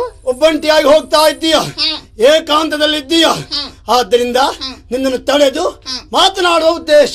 ಏನ್ ದಾರಿಯಲ್ಲಿ ಹೋಗುವಂತ ಹೆಣ್ಣು ಮಕ್ಕಳನ್ನ ತಡೆದು ನಿಲ್ಲಿಸಿ ಮಾತನಾಡಿಸುವುದೇ ಒಂದು ಕೆಲಸವಾ? ಎಲ್ಲಾ ಹೆಣ್ಣು ಮಕ್ಕಳನ್ನು ಅಲ್ಲ, ಮತ್ತೆ ಒಳ್ಳೆ ಪ್ರಾಯದ ಹೆಣ್ಣು ಮಕ್ಕಳು ಚಂದ ಇದ್ದವರು ಕಂಡ್ರೆ ಒಂದು ಮಾತಾಡಿಸುವಂತ ಅಷ್ಟೇ. ಪರಿಚಯ ಇಲ್ಲದವರಲ್ಲಿ ಮಾತಾಡ್ಲಿಕ್ಕೆ ಏನು ವಿಷಯ ಇದೆ ಅಂತ ಬೇಕಲ್ಲ? ಅಗತ್ಯ ಇಲ್ಲ ಪರಿಚಯ. ಮತ್ತೆ ನೀವೊಂದು ಹೆಣ್ಣು ಹೌದಲ್ಲ, ನಮಗೂ ಅಷ್ಟು ಸಾಕಾಗ್ತದೆ. ಬಲ್ಲವರು ಹೆಣ್ಣು ಗಂಡನ್ನು ಹೋಲಿಸಿದ್ದು ಯಾವುದಕ್ಕೆ? ಯಾವುದಕ್ಕೆ? ಹೆಣ್ಣನ್ನು ಮಲ್ಲಿಗೆ ಬಳ್ಳಿಗೂ ಗಂಡನ್ನು ಮಾಮರಕ್ಕೂ ಹೋಲಿಸಿದ್ದಾರೆ. ಏನಾಯ್ತು? ಮಲ್ಲಿಗೆ ಬಳ್ಳಿಗೆ ಆಧಾರ ಮಾಮರ ಬೇಕೇ ಬೇಕು. ಅಂತೆಯೇ ಮಲ್ಲಿಗೆ ಬಳ್ಳಿ ಒಂದು ಬೆಳೆದಿಷ್ಟ ಆಯ್ತು, ಮಾವಿನ ಮರ ಬೇಕು, ಇಲ್ಲ ಅಂತಾರ ಕುಸಿದು ಬೀಳ್ತದೆ, ಇದ್ರ ಬೇಲಿ ದಾಡ್ತದೆ. ಅದು ಹೌದು ಅಂತಾದ್ರೆ ದಾರಿಯಲ್ಲಿ ಹೋಗುವವರೆಲ್ಲ ಮಲ್ಲಿಗೆ ಬಳ್ಳಿಯ ಕುರಿತು ಯೋಚನೆ ಮಾಡ್ಲಿಕ್ಕೆ ಏನೂ ಇಲ್ಲ. ಮಲ್ಲಿಗೆ ಬಳ್ಳಿಯನ್ನು ನೆಟ್ಟು ಬೆಳೆಸಿದಂತ ವ್ಯಕ್ತಿಗೆ ಗೊತ್ತಿರ್ತದೆ ಈ ಬಳ್ಳಿಯನ್ನ ಯಾವ ಮಾಮರಕ್ಕೆ ಹಬ್ಬಿಸಬೇಕು ಅಂತ. ಹೌದೇ? ನೆಟ್ಟು ಪುಣ್ಯಾತ್ಮ ಎಲ್ಲಾದ್ರೂ ಯಮನ ಕರೆ ಬಂದು ಹೊರಟು ಹೋಗ್ಬಿಟ್ರೆ ಅಂತ ಪರಿಸ್ಥಿತಿ ಬಂದ್ರೆ ಮಲ್ಲಿಗೆ ಬಳ್ಳಿಯ ಹೋಗಿ ಮಾಮರವನ್ನು ಹಬ್ಬಬೇಕೆ ಹೊರತು ಮಲ್ಲಿಗೆ ಬಳ್ಳಿ ಇರುವಲ್ಲಿ ಮಾಮರ ಯಾವತ್ತು ಬರುವುದಿಲ್ಲ. ಅದು ಯೋಗ ಮಾಮರ ಒಂದು ಬರ್ತದೆ ಅಂತ ಆದ್ರೆ ಏನೀ ಮಾತಿನ ಅರ್ಥ? ಈಗ ವಿಷಯ ಅದೇ. ಈಗ ಈ ಮಾಮರ ಈ ಮಲ್ಲಿಗೆ ಬಳ್ಳಿ ಹತ್ತಿರಕ್ಕೆ ಬಂದಿದೆ. ಆ ನೀಳವಾದ ತೋಳುಗಳಿಂದ ಒಮ್ಮೆ ನನ್ನ ಬಿಗಿದಪ್ಪು ಒಂದು ತುಚ್ಛರಂದದಿ ನಡುವೆ ಹುಚ್ಚಗೇಳಿದವ ಎವ್ವೇ ಏ ತುಚ್ಛ ತುಚ್ಛಗೆ ತುಚ್ಛರಂದದಿ ನಡುವೆ ಹುಚ್ಚಗೇಳಿದವ ಎವ್ವೇ ಕೊಚ್ಚಿಗಳವೇನು ಮಾಯ ಮುಚ್ಚಿ ನೀ ಜನಳ ಮಾರ್ಗದಲ್ಲಿ ನಾನೊಬ್ಬಳೆ ಹೋಗುತ್ತಿದ್ದೇನೆ ಅಂತ ಭಾವಿಸಿ ಈ ರೀತಿಯಾಗಿ ಹುಚ್ಚಾಗಿ ಮಾತಾಡಿದ್ರಿ ನಿನ್ನ ನಾಲಿಗೆಯನ್ನ ಕತ್ತರಿಸ್ತೇನೆ, ಎಚ್ಚರಿಕೆ. ಗಂಡು ಮಕ್ಕಳಿಗೆ ಇಂಥದ್ದು ಕಂಡ್ರೆ ಹುಚ್ಚು ಹಿಡಿತದೆಯಾ? ಹಾಗಂತ ಹುಚ್ಚು ಹಿಡಿದೆ ಅಂತ ಆದ್ರೆ ಹುಚ್ಚನ್ನು ಬಿಡಿಸುವಂತ ವ್ಯಕ್ತಿಗಳು ಇದ್ದಾರೆ ಎನ್ನುವುದನ್ನ ಮರೆಯಬೇಡ. ಪಕ್ಕದಲ್ಲೇ ಇದ್ದಾರೆ. ನಿನಗೆ ಮಾನ ಉಂಟೇನು, ಮರ್ಯಾದೆ ಉಂಟೇನು? ನಿನಗೆ ನೈತಿಕತೆ ಕಳ್ಕೊಂಡವರನ್ನ ಪ್ರಶ್ನಿಸಬಾರದು. ಯಾಕೆ? ಯಾಕಂದ್ರೆ ಪ್ರಥಮದಲ್ಲಿ ಬ್ರಹ್ಮದೇವ ಮಾನ ಮರ್ಯಾದನ ಗಂಡು ಹೆಣ್ಣಿಗೆ ಕೊಡುವಾಗ ಹೆಣ್ಣು ಮಕ್ಕಳು ನಿರಾಕರಿಸಿ ಬಿಟ್ರಂತೆ. ಗಂಡು ಮಕ್ಕಳು ದೇವರ ಮೇಲೆ ಭಕ್ತಿ ಭಾವದಿಂದ ಮಾನ ಮರ್ಯಾದೆ ಮೂಟೆಯನ್ನು ಹೊತ್ಕೊಂಡು ಬರುವಾಗ ಈ ಹೊಟ್ಟೆ ಕಚ್ಚಿನ ಪಿಂಡಗಳು ಹೆಣ್ಣು ಮಕ್ಕಳು ತಿರುಗಿ ನೋಡ್ತಾರೆ, ಗಂಡು ಮಕ್ಕಳ ತಲೆ ಮೇಲೆ ಮೂಟೆ ಉಂಟು. ಆವಾಗ ದೇವರೊಳಗೆ ದೂರ್ಕೊಂಡ್ರಂತೆ, ಭಗವಂತ ನಮಗನ್ಯಾಯ ಮಾಡಿಬಿಟ್ಟಿಯಾ, ಭಿನ್ನಭೇದ ಮಾಡಿಬಿಟ್ಟಿಯಾ ಅಂತ. ಆವಾಗ ದೇವರು ಹೇಳ್ತಾನಂತೆ, ಕೊಡ್ಲಿಕ್ಕೆ ಇನ್ನೇನು ಇಲ್ಲ, ಎಲ್ಲ ಮರ್ಯಾದಸ್ಥರು ಗಂಡು ಮಕ್ಕಳಿಗೆ ಕೊಟ್ಟಿದ್ದೇನೆ, ನೀವು ಬೇಕಾದ್ರೆ ಅವ್ರು ಕಾಲು ಹಿಡಿದು ಕೇಳಿಕೊಳ್ಳಿ ಅಂತ. ಆವಾಗ ಹೆಣ್ಣು ಮಕ್ಕಳು ಓಡಿ ಬಂದು ನಮ್ಮ ಕಾಲು ಹಿಡಿದು ಕಣ್ಣೀರಿಟ್ಟದ್ದು ನಮ್ಮ ಗಂಡು ಮಕ್ಕಳದ್ದು ಹೆಂಗರಳು. ಅನುಕಂಪದ ನೆಲೆಯಲ್ಲಿ ನಾವು ಅಳತೆ ಮಾಡಲಿಲ್ಲ, ತೂಕ ಮಾಡ್ಲಿಕ್ಕೆ ಸಿಗುವುದಲ್ಲ, ಅದು ಲೆಕ್ಕಕ್ಕಂತೂ ಸಿಗುವುದೇ ಇಲ್ಲ. ಬಾಚಿ ಕೊಟ್ಟದ್ದು ಈ ಕಡೆ ಬರಿದಾಗಿದೆ, ಈ ಕಡೆ ಹೆಚ್ಚಾಗಿದೆ. ಎಲ್ಲಿಯಾದ್ರೂ ಹರಿಕತೆ ಮಾಡ್ಲಿಕ್ಕೆ ಹೋಗು, ಶೈಲಿ ಒಳ್ಳೇದಿದೆ. ಹೌದೇನೆ? ಅಂದ್ರೆ ಈ ಹೊತ್ತು ಹೆಣ್ಣು ಮಕ್ಕಳು ಪ್ರಪಂಚದಲ್ಲಿ ಮಾನವತಿಯರಾಗಿ ಬದುಕಿದ್ದಿದ್ರೆ ಅದು ಗಂಡು ಮಕ್ಕಳ ಔದಾರ್ಯ. ನಿನ್ನಲ್ಲಿ ಮಾತಾಡ್ಲಿಕ್ಕೆ ಬಂದಲ್ಲ, ನಿನ್ನಲ್ಲಿ ಮಾತಾಡುವುದು ಒಂದೇ, ಮುಳ್ಳಿನ ಮರಕ್ಕೆ ಮುತ್ತನ್ನು ಕೊಡುವುದು ಒಂದೇ. ಆ ದುಸ್ಸಾಹಸಕ್ಕೆ ಹೋಗಬೇಡ, ನಿನ್ ಮುತ್ತು ಕೊಡುದ ಇಲ್ಲಿ ಸ್ಥಳ ಉಂಟಲ್ಲ. ಬಂದಿರುವಂತ ಸಖಿಯರಿಂದ ನಿನ್ನ ಬೆನ್ನ ಬೇರೆ ಮಾಡಿಸ್ತೇನೆ, ಮರ್ಯಾದೆಯಿಂದ ಜಾಗ ಬಿಡು. ಕರೆ ಒಂದು ಒಬ್ಬೊಬ್ಬರೇ ಬರಲಿ. ಯಾಕೆ ಯಾಕೆ ಮತ್ತೆ ಹೇಳ್ತೇನೆ, ನಿನಗೆ ಬುದ್ಧಿ ಕಲಿಸ್ಲಿಕ್ಕೆ ಬರುವುದು. ಬುದ್ಧಿ ನೀನಾಗಿ ಬರ್ತೀಯಲ್ಲ? ಬೇಡ ಬೇಡ ಹೇಳಿದ್ದೇನೆ.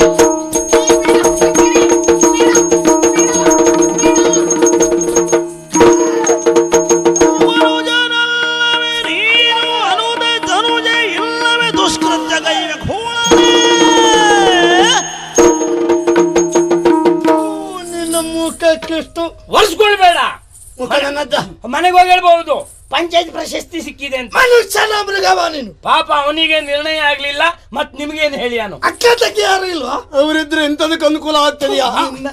ಇಲ್ಲದೆ ಹೋದದ್ದೇ ಒಳ್ಳೇದಾಯ್ತು. ತಾಯಿ ಹೆತ್ತ ಮಗನನ್ನುವ ಪ್ರಜ್ಞೆ ಹತ್ರ ಇದೆಯಾ? ಖಂಡಿತ ಸುಳ್ಳು. ಇವ್ರ ಅಪ್ಪನಿಗೆ ಆಕಳಿಕೆ ಬರ್ಬೇಕಿದ್ರೆ ಇವ್ ಪುಸುಕ್ಕ ಕೆಳಗೆ ಬಿದ್ದ. ಬಚ್ಚಬಾಯ್, ನಿಮ್ಗೆ ಮಾನ ಮರ್ಯಾದೆ ಉಂಟಾ? ಯಾಕೋ ಪ್ರಶ್ನಿಸಬೇಕಾದವ ನಾನು. ಈಗ ಒಂದು ಏಕಾಂತದಲ್ಲಿ ಗಂಡು ಹೆಣ್ಣು ಸರಸದಲ್ಲಿರಲಿ ವಿರಸದಲ್ಲಿರಲಿ ಮತ್ತೊಬ್ಬ ಮೀಸೆ ಬಲಿತ ಗಂಡು ಬರಬಾರ್ದು ನಾವು ಪ್ರಜ್ಞೆ ನಿಮಗೆಲ್ಲ ಇದೇನು ನಿನ್ನ ಮನೆ ಜಗಲಿಯ? ಅಲ್ಲ, ನೀನಿದ್ದು ಕೋಣೆ ಬಾಗಿಲು ನಾವು ತಟ್ಟಿದ್ದ ಅಲ್ವಾ? ಏಕಾಂತಿ ಅಂದ್ರೆ 4 ಗೋಡೆ ಮಧ್ಯೆ ಮಾತ್ರ ಅಲ್ಲ, ಒಬ್ಬರೇ ಇದ್ದ ಸ್ಥಳ ಅದು ಏಕಾಂತವೇ. ಅದು ಸಾರ್ವಜನಿಕರು ಓಡಾಡುವಲ್ಲಿ ನೀನು ಓಡಿಸ್ಕೊಂಡು ಹೊರಟಿದ್ದಿ. ನೀವು ಆಚೆಯಿಂದ ಹೋಗಿದ್ರೆ ನಮಗೆ ಇದು ಭಂಗ ಆಗ್ತಿತ್ತ? ಅವಳು ಬೊಬ್ಬೆ ಹಾಕದ ಇದ್ರೆ ಬರುವುದೇ ಇಲ್ಲವಾಗಿತ್ತು. ಬೊಬ್ಬೆ? ಹೌದು, ಬೊಬ್ಬೆ ನಿಮ್ಮಲ್ಲಿ ಬನ್ನಿ ಅಂತ ಕರೆದಿದ್ದಾಳ, ಬೇಡ ಅಂತ ಹೇಳಿದ್ದಾಳ? ಇಲ್ಲ, ಬೇಡ ಬೇಡ ಅಂತ ಹೇಳ್ತಾ ಇದ್ದಾಳ, ಬಿಟ್ರೆ ನಿಮ್ಮನ್ನು ಬನ್ನಿ ಅಂತ ಕರೆದಿದ್ದಾಳ. ಹೆಣ್ಣೊಬ್ಬಳು ಬೊಬ್ಬಿಡುವ ಅರ್ಥ ಏನು? ತನ್ನ ರಕ್ಷಣೆಗಾಗಿ ಯಾರಾದ್ರೂ ಬರ್ಲಿ ಅಂತ ಬೇಡ ಹೇಳುವುದೇ ಬನ್ನಿ ಎನ್ನುವುದು ಕಾವಾನ. ಹುಚ್ಚಪ್ಪ ಕಲ್ಪನೆ ಅದಲ್ಲ. ಅವಳು ಬೇಡ ಎನ್ನುವುದ ಅರ್ಥ ಇಲ್ಲಿ ಬೇಡ ಆಚೆ ಹೋಗುವ ಅಂತ ಹೇಳ್ತಾ ಇದ್ದಾಳೆ. ಒಂದು ಮಾತು ಕೇಳ್ತೇನೆ, ಯಾವನ ಅರಸು ಮಕ್ಕಳು ನಾವು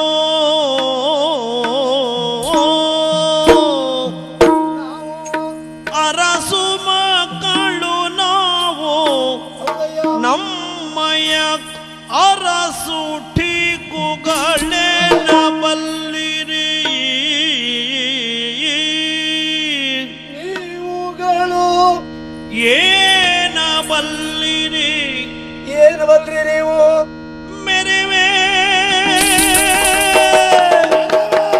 ಮೆರೆವರದೆ ವೈಭವ ಮೆರೆಸುದ ಭರಣಿ ಬಂದೆ. ಅಬ್ಬಾ, ಪ್ರಶ್ನಿಸುವ ಯಾರು ಅಂತ ಕೇಳ್ತಾ ಇದ್ದೀರಲ್ಲ. ಅರಸುವ ಮಕ್ಕಳು ನಾವು. ಅರ್ಥ ಆಯ್ತಾ ನನಗೆ? ಅರಸುವ ಮಕ್ಕಳು ಏನನ್ನು ದಿನ ಬೆಳಗಾದ್ರೆ ಎಲ್ಲಿ ಸಿಗ್ತದೆ ಅಂತ ಹುಡುಕ್ತಾ ಕಳ್ಳನ ಮಗ. ಏನು ಸಿಕ್ಕದೆ ಇದ್ರೆ ಹುಟ್ಟಿಸಿದವರು ಯಾರಂತ ಹುಡುಕ್ತಾನೆ. ಅಷ್ಟೇ. ಅದರ ಅರ್ಥ ಹಾಗಲ್ಲ, ನಾವು ದೊಡ್ಡವರ ಮನೆ ಮಕ್ಕಳು. ಮತ್ತೆ ಇಂಥದ್ದು ಬ್ಯಾಡದೆ ಹೊದ್ದು ಮಾಡುದಿದ್ರೆ ಅಂತವ್ರೆ ದೊಡ್ಡವ್ರ ಮನೆ ಮಕ್ಕಳೇ. ಬಡವರಿಗೆಲ್ಲ ಧೈರ್ಯ ಬೇಕಲ್ಲ, ಮರ್ಯಾದೆ ಉಂಟು ಅವರಿಗೆ. ಮತ್ತೆಂತ ಮಾತಾಡಬೇಡ, ಪಡ್ತೀನೋ ಮಾತೇನೋ. ನಿನಗೆ ಯೋಗ ಒಳ್ಳೇದುಂಟು. ನನ್ನ ಗ್ರಾಚಾರ ಇವತ್ತು ಕೂಪು ಬಿಟ್ಟು ಬಂದೆ. ಕೂಪ್ ಒಂದಿದ್ದಿದ್ರೆ ಕತೆ ಬೇರೆ. ನೀನೆಷ್ಟ ಮಾತಾಡ್ತೀನಿ? ನಿನ್ನ ಇಷ್ಟುದ್ದ ಕೂಪ್ ಇದ್ರೆ ಏನ್ ಮಾಡ್ತಿದ್ದೀನಿ? ನಿಮ್ಗೆ ವಿಷಯ ಗೊತ್ತಿಲ್ಲ. ಏನು? ಇಂಥವ್ರು ಉಂಟಲ್ಲ, ಶೃಂಗಾರ ಮಾಡ್ಕೊಂಡು ಕನ್ನಡಿ ಮುಂದಿಟ್ರು, ಕನ್ನಡಿ ಮುಂದೆ ನೋಡ್ಕೊಂಡು ಮೀಸೆ ತೀರ್ಸ್ಕೊಂಡು ಹೊರಟ್ರಲ್ಲ ಮನೆಯಿಂದ ಅಂತ ಆದ್ರೆ ದಾರಿ ಮೇಲೆ ಹೆಣ್ಮಕ್ಳು ಸಿಕ್ಕಿದ್ರೆ ಇಂಥದ್ದೇ ಮಾಡುದು. ಸರಿ, ಅಂತವ್ರಿಗೆ ತಕ್ಕ ಪಾಠ ಏನು ಗೊತ್ತಾ? ಇಂಥ ಕೆಲಸ ಮಾಡ್ಲಿಕ್ಕೆ ಮುಂದಾದಾಗ ಕೂಪ್ ತಕೊಂಡು ಮುಖಕ್ಕೆ 4 ಗೆರೆ ಎಳೆಯುವುದು. ಹೇಳಿದ್ರೆ ಮತ್ತೆ ಕನ್ನಡಿ ಮುಂದೋಗಿ ನಿಂತ್ರು ಸಹ ಇವ್ರಿಗೆ ನೆನಪಾಗುದಿದೆ. ಮತ್ತೆ ಜೀವಮಾನಕ್ಕೆ ಬೇಡ ಅಂತ ಆಗ್ತದೆ. ಇವರನ್ನು ನೋಡಿದ ಹೆಣ್ಮಕ್ಕಳಿಗೆ ಭೂತ ದರ್ಶನ ಆದಾಗ ಆಗ್ತದೆ. ಅದೇ ಕೂಪು ಬಿಟ್ಟು ಬಂದೆ. ಹಿಡ್ಕೋ, ಖಡ್ಗ ಉಂಟಲ್ಲ, ಜೋರಾಗುವ ಲಕ್ಷಣ ಉಂಟು. ಇವತ್ತು ಒಂದು ಕೊಲೆ ಆಗ್ತದೆ. ಅದೇ ನಿನ್ನದ್ದೇ ಕೊಲೆ. ನನ್ನದ್ದಲ್ಲ, ನನ್ನ ಸ್ವಭಾವ ಏನು ಕೇಳು. ಏನು? ಸಾಯ್ಲಿಕ್ಕೆ ನಾನು ಹಿಂದೆ ಮುಂದೆ ನೋಡುವಲ್ಲ. ಆದ್ರೆ ಒಂದು ಮೊದಲು ಯಾರು ನನ್ನ ಮೈ ಮುಡ್ತಾರೋ ಅವನನ್ನು ಕೊಂದು ನಾನು ಸಾಯ್ತೇನೆ. ಬನ್ನಿ ನನಗೆ ಕೂಪು ಹಿಡಿದ ಅಭ್ಯಾಸ ಬಿಟ್ಟರೆ ಕತ್ತಿ ಹಿಡಿದ ಅಭ್ಯಾಸ ಇಲ್ಲ. ಬದುಕೋದಾದ್ರೆ ಚೆನ್ನಾಗಿ ಗೊತ್ತುಂಟು ನನಗೆ. ನೀವೇ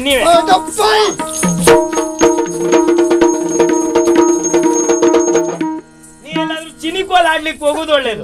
ಕತ್ತಿ ಯುದ್ಧ ಹಾಗ ಒಂದ್ 4 ಸಲ ಆದ್ರೂ ಕುಣಕು ಕೊಡ್ಬೇಕಾ ಬೇಡವಾ? ಹೀಗಂದ ಕರ್ಮ ಏನು ಗೊತ್ತಾಗ್ತದೆ? 64 ಕಲೆಯನ್ನು ನಾನು ಜೀರ್ಣಿಸಿಕೊಂಡವ, ಅದರಿಂದ ಆಚೆ ಇರುವುದನ್ನು ಸಂಶೋಧನೆ ಮಾಡಿದವ ನಾನು. ಅದು ಗೊತ್ತಾ ನಿನಗೆ? ಏನ ಯುದ್ಧ ಯಾರು ಯಾರಿಗಾಗಿ ಯಾವ ಕಾರಣಕ್ಕಾಗಿ? ಒಂದು ಕ್ಷುಲ್ಲಕ ಕಾರಣ, ಅವಿವೇಕಿ. ಇದು ಪ್ರಧಾನವಾದ ಪ್ರಬಲವಾದ ಕಾರಣ. ಇದು ಈ ಪ್ರಪಂಚದಲ್ಲಿ ಒಂದು ಯುದ್ಧ ನಡೀತದೆ ಅಂತ ಆದ್ರೆ ಸಿಗುವ ಕಾರಣಗಳು 3: ಹೆಣ್ಣು, ಹೊನ್ನು, ಮಣ್ಣು. ಇದು ಮೊದಲನೇ. ಅದನ್ನೇ ನಾನು ಸಂಶೋಧನೆ ಮಾಡಿದ್ದು ಸುಳ್ಳು ಎಂದು. ಹೆಣ್ಣು ಇವಳು ಬಿಟ್ಟರೆ ಮತ್ತೆ ಆಚೆ ಹೋದ್ರೆ ಮತ್ತೊಬ್ಬಳು. ಇವ್ ಬೀದಿ ಬಸವಣ್ಣ, ಇವನಿಗೆ ಬೇರೆ ಕೆಲಸವೇ ಇಲ್ಲ. ಆದ್ದರಿಂದ ಯುದ್ಧ ಸಲ್ಲದು.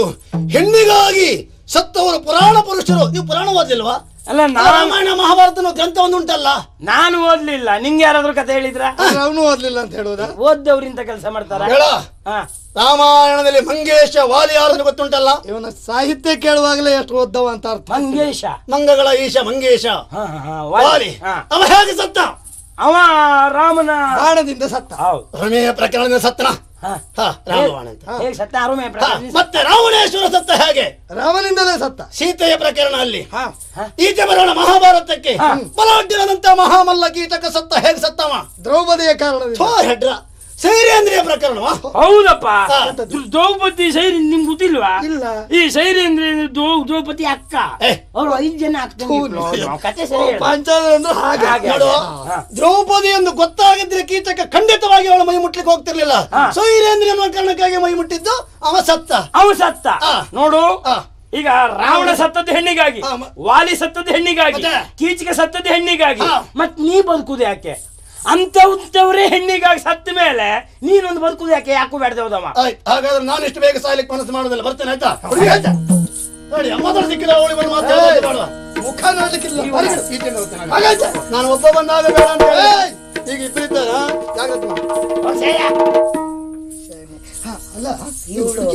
ನೋಡು, ಅವಳ ಹತ್ರ ಕೇಳುವ. ಯಾರು ನೀನು? ಎಲ್ಲಿಂದ ಬಂದವಳು? ನಿನ್ನ ಹೆಸರೇನು ಹೇಳ್ಬಹುದೇ? ಕುಸುಮ ಶರಣೆ ತಾನು ಹೊಸ ರೂಪವ ತಳೆದು ವಸುದೆಗಿಳಿದು ನೀನು ಬಂದೆಯ.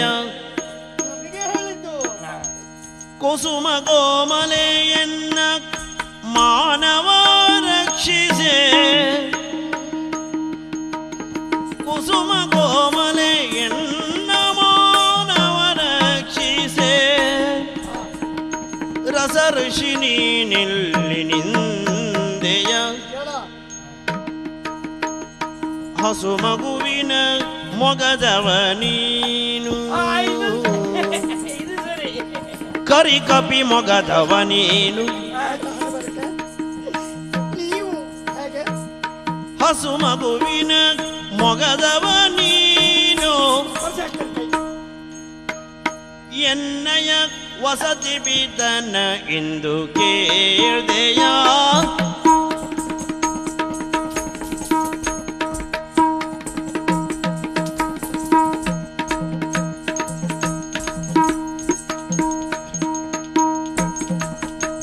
ಕುಸುಮ ಶರಣೆ ತಾನು ಹೊಸ ರೂಪ ತಾಳಿ ವಸುದೆಗಿಳಿದು ನೀನು ಬಂದೆಯ.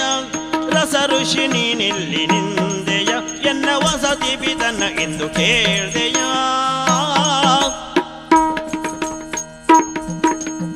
ಮಾಡಿದಂತ ಉಪಕಾರಕ್ಕೆ ಸಾವಿರ ನಮಸ್ಕಾರಗಳು. ಅಂದ್ರೆ ಖರ್ಚಿಲ್ಲಲ್ಲ.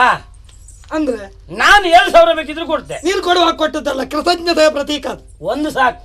ವಿಷಯ ಹೌದು. ಉಪಕಾರ ಮಾಡಿದವರಿಗೆ ಪ್ರತಿ ಉಪಕಾರ ಮಾಡಬೇಕಂತೆ. ಇಲ್ಲ ಅಂತಾದ್ರೆ ಕೃತಜ್ಞತೆಯನ್ನಾದ್ರೂ ಸಲ್ಲಿಸಲೇಬೇಕು. ಗೊತ್ತಾಯ್ತು ನನಗೆ. ಉಪಕಾರ ಮಾಡಿದವ್ರಿಗೆ ಪ್ರತಿ ಉಪಕಾರ. ಅವಳ ಮೇಲೆ ಬಲಾತ್ಕಾರಕ್ಕೆ ಮುಂದಾದಾಗ ನೀವು ಬಂದು ತಡೆದು ಉಪಕಾರ ಮಾಡಿದ್ರಿ. ಪ್ರತಿ ಉಪಕಾರ ನಿಮ್ಗೆ ಮಾಡಬೇಕು ಅಂದ್ರೆ ನಿಮ್ಮ ಮೇಲೆ ಬಲಾತ್ಕಾರಕ್ಕೆ ಬಂದಾಗ ಅವಳು ಬಂದು ಕಾಪಾಡ್ಬೇಕು. ಯಾವನ ನನ್ನ ಮೇಲೆ ಬಲಾತ್ಕಾರಕ್ಕೆ ಬರುವ? ಯಾವನ ಕಾಪಾಡ್ತಾಳೆ ಅಂದ್ರೆ ನಾನೇ ಶುರು ಮಾಡ್ತೆ.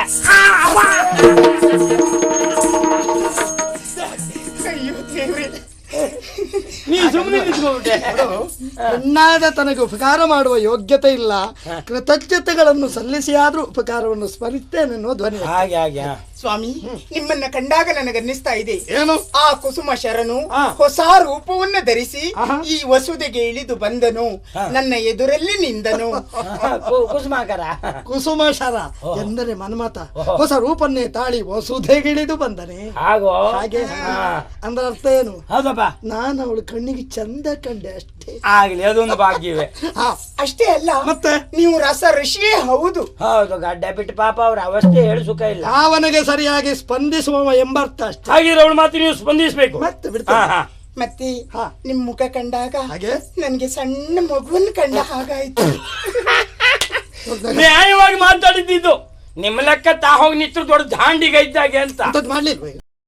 ಮೀಸೆ ಒಂದ್ ತೆಗೆದ್ರೆ ಎಳೆ ಮಗುವೆ ಅಲ್ಲ, ನೀವು ಸ್ಪಂದಿಸಿ. ಬೇಸರ ಮಾಡ್ಲಿಕ್ಕೆ ಏನಿದೆ, ಹೇಳುವುದಕ್ಕೆ ಕಾರಣ ಇದೆ. ಈಗ ತಾನೇ ಪೆಟ್ಟನ್ನು ತಿಂದು ಹೋದಂತಹ ಕಾಮುಕನಲ್ಲಿ ಹೋರಾಡುವಾಗ ನಿಮ್ಮ ಮುಖವನ್ನು ನಾನು ನೋಡಿದ್ದೆ.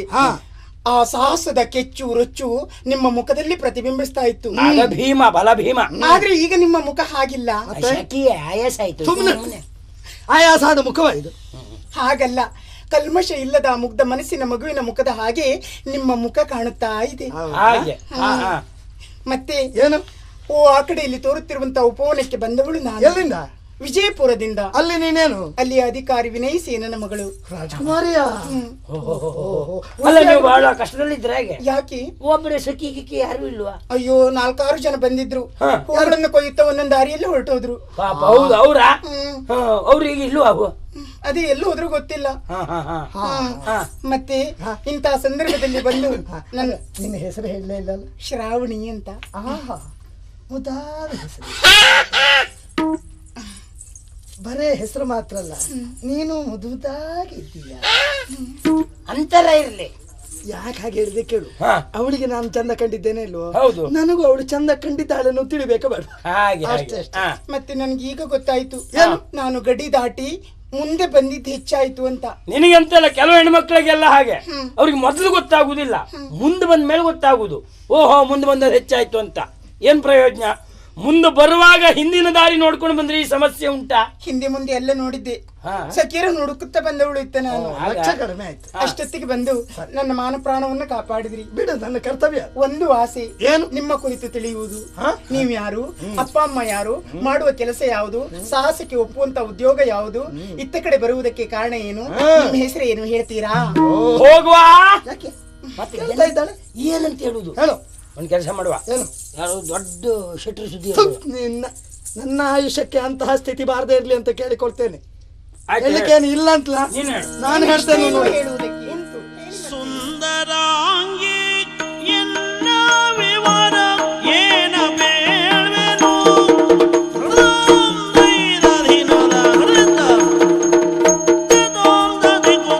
ತಯ್ಯ ತಯ್ಯ ದಿನ ತೋಂದದಿ ಕುದಾದಿ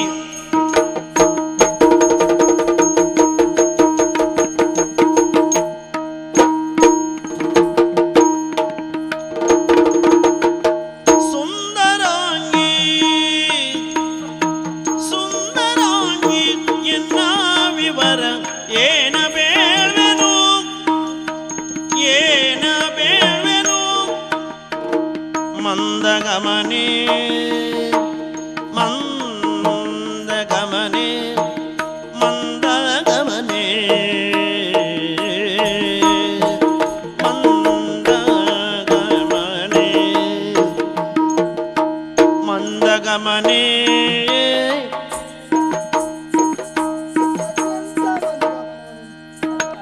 ಮಂದಗಮನೆ ಮಂದ ಶೀನ ಮಂದ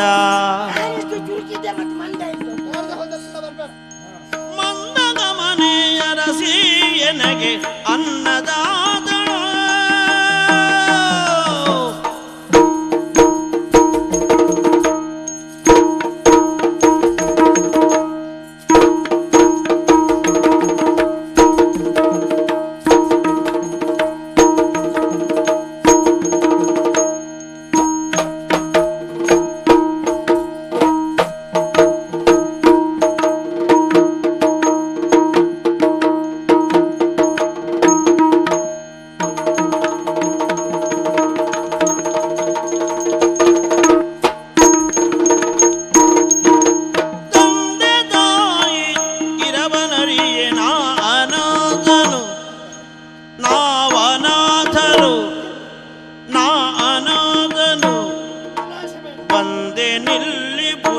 ಜರಿಸಿ ಪುರವ ಜರಿಸಿ ಬಂದೆ ಪುರವ ಜರಿಸಿ ಬಂದೆ ನಿನ್ನ ಕಂಡೆನು ನಿನ್ನ ಕಂಡೆನು ನಿನ್ನ ಕಂಡೆ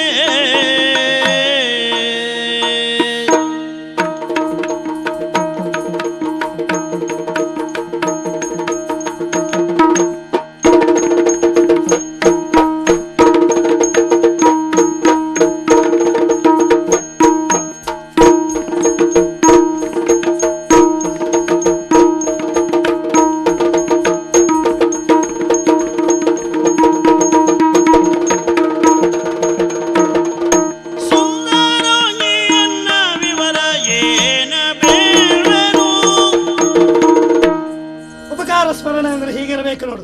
ನಮ್ಮನ್ನು ಕೇಳಿ ಆದ್ರು ನೀನು ಧನ್ಯಳಾಗೋಣ ಅಂತ ಅಲ್ಲವೇ? ಏನು ಮಾಡೋಣ? ನಾನೊಬ್ಬ ಅನಾಥ. ಅನಾಥರೇ? ಅನುಕಂಪ ಬೇಕಿಲ್ಲ. ನನ್ನ ಕಾಲು ಮೇಲೆ ನಿಂತವನು ನಾನು. ಹೌದು, ಮೇಖಲದಲ್ಲಿ ರಾಜಾಶ್ರಿತ, ಅಲ್ಲಿ ಉದ್ಯೋಗಸ್ಥನು ಹೌದು. ಇತ್ತ ಬಂದೆ ಯಾಕೆ? ಉದ್ಯೋಗದ ನಿಮಿತ್ತವಾಗಿಯೇ ಪುರಸಮೀಕ್ಷೆ ಎಂದು ಬಂದೆ. ಹೌದಾ? ಬಂದದ್ದು ಒಳ್ಳೆಯದೇ ಆಯ್ತು. ಯಾಕೆ? ನಿನ್ನನ್ನು ನೋಡುವ ಒಂದು ಸುವರ್ಣಾವಕಾಶ ಸಿಕ್ತಲ್ಲ. ಯೋಗ ಯೋಗ. ನನಗೂ ಹಾಗೆ ಅನ್ನಿಸ್ತಾ ಇದೆ. ಕೆಲವೊಂದು ಸಂದರ್ಭದಲ್ಲಿ ಕೆಟ್ಟದ್ದಾಗುವುದು ಮುಂದೆ ಒಳ್ಳೆಯದನ್ನ ಕಾಣುವುದು. ಖಂಡಿತ. ನಾವು ಬರ್ಲಿಕ್ಕೆ ತಡ ಆಗಿದ್ರು ಹಾಗೆ ಆಗ್ತಿತ್ತೋ ಏನೋ. ಏನಿಲ್ಲ, ನನ್ನ ಹೆಸರು ಸುದೇಶ ಎಂದು. ಚಂದ ಇದೆ. ಸಾಕಲ್ಲ, ಇದಿಷ್ಟು ನನ್ನ ಪರಿಚಯ ನೋಡು. ಸಂತೋಷವಾಯಿತು. ಹಾಗೆ ನಡಿ, ನೀವೇನ್ ಬೇಸರ ಮಾಡಬೇಡಿ. ನಿಮ್ಮ ವಿಷಯ ಕೇಳಲಿಲ್ಲ ಅಂತ. ನಮಗ್ ಕೇಳದೆ ಹೋದ್ರೆ ಬೇಸರ ಇಲ್ಲಪ್ಪ. ನನಗೆ ಕೇಳುವುದ್ರಲ್ಲಿ ಸಂತೋಷ ಇದೆ. ನನಗೆ ಕೇಳಿದ್ರೆ ಬೇಸರ. ನಿಮ್ಮ ಹೆಸರೇನು? ಶ್ರೀನಿವಾಸ್. ಸುಳ್ಳು ಹೇಳ್ತೀಯ? ಸೀನಾ? ಅಯ್ಯೋ, ಸೀನಾ ಅಲ್ವೇ ನಿನ್ನ ಹೆಸರು? ಏನ್ ಗೊತ್ತಿಲ್ಲ ಅಂತ ಸುಳ್ಳು ಹೇಳುವುದಾ? ಅಲ್ಲ, ಹಾಗಲ್ಲ, ನಮ್ಮ ಹೆಸರು ಶ್ರೀನಿವಾಸ್ನೇ. ರಾಜ್ಯರೆಲ್ಲ ಸೀನಾ ಅಂದ್ರೆ ಏನ್ ಮಾಡ್ಸಾಯ್ವ? ಕರೆಯುವುದು ಈಗ ಹಾಗೆ. ಬೇಸರ ಮಾಡುವುದಕ್ಕೆ ಏನಿಲ್ಲ. ಆತ್ಮೀಯರು ಆತ್ಮೀಯತೆ ಪ್ರತೀಕವಾಗಿ ಇರುವಂತ ಹೆಸರನ್ನ ಮೊಟಕುಗೊಳಿಸಿ ಕರೆಯುವುದಿರ್ತದೆ. ನಮಗ್ ಕೊಂದದ್ದೇ ಆತ್ಮೀಯರು. ಏನ್ ತೊಂದ್ರೆ ಇಲ್ಲ, ಹೇಳು. ಹೋಗ್ಲಿ ಬಿಡಿ. ನೀವೇನ್ ಕೆಲಸ ಮಾಡ್ತೀರಿ? ನಮ್ಮ ಕೆಲಸವಾ? ನಮ್ಮ ಜಾತಿ ಉದ್ಯೋಗ ಕೇಳಿದ್ರೆ ಈಗ ನಿಮ್ಮ ಹತ್ರ ಹೇಳಿದ್ರೆ ಇಲ್ಲ. ಅಷ್ಟು ಕಷ್ಟದಲ್ಲಿ ಯಾಕೆ ಮುಂದೆ? ಉದ್ಯೋಗ ಏನು ಹೇಳುವಂತದ್ದಲ್ಲ, ಅಂತ ಉದ್ಯೋಗ ಎಲ್ಲ ನಿಮ್ಮ ಹತ್ರ ಹೇಳಿದ್ರು ಪ್ರಯೋಜನ ಏನು? ಒತ್ತಾಯಿ ಏನಿಲ್ಲ. ನೋಡು ಶ್ರಾವಣಿ, ಇನ್ನು ನಿನಗೆ ನಿರ್ಭೀತಿ ನಿರಾತಂಕ ಹೋಗು, ನಿನ್ನ ಮನೆ ಸೇರು. ಅಯ್ಯೋ, ನನಗೆ ಹೆದರಿಕೆ ಆಗ್ತದೆ ಹೋಗ್ಲಿಕ್ಕೆ.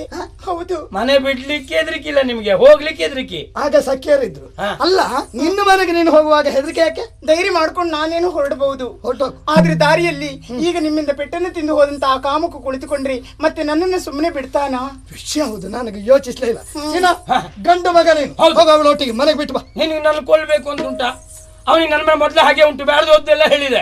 ನಾನು ಹೋದ್ರೆ ನಮ್ಮ ತಲೆ ಮೇಲೆ ಎತ್ತು ಬಿಟ್ಟರು ಬಿಟ್ಟವ. ಹೌದಲ್ಲ? ನಾ ಹೋಗುದಿಲ್ಲಪ್ಪ. ಈಗ ಏನ್ ಮಾಡ್ಬೇಕು? ಯೋಚಿಸ್ಲಿಕ್ಕೆ ಏನಿಲ್ಲ, ಅವರ ಜೊತೆಯಲ್ಲಿ ನೀವು ಬರ್ಬೇಕು. ಯಾಕೆ?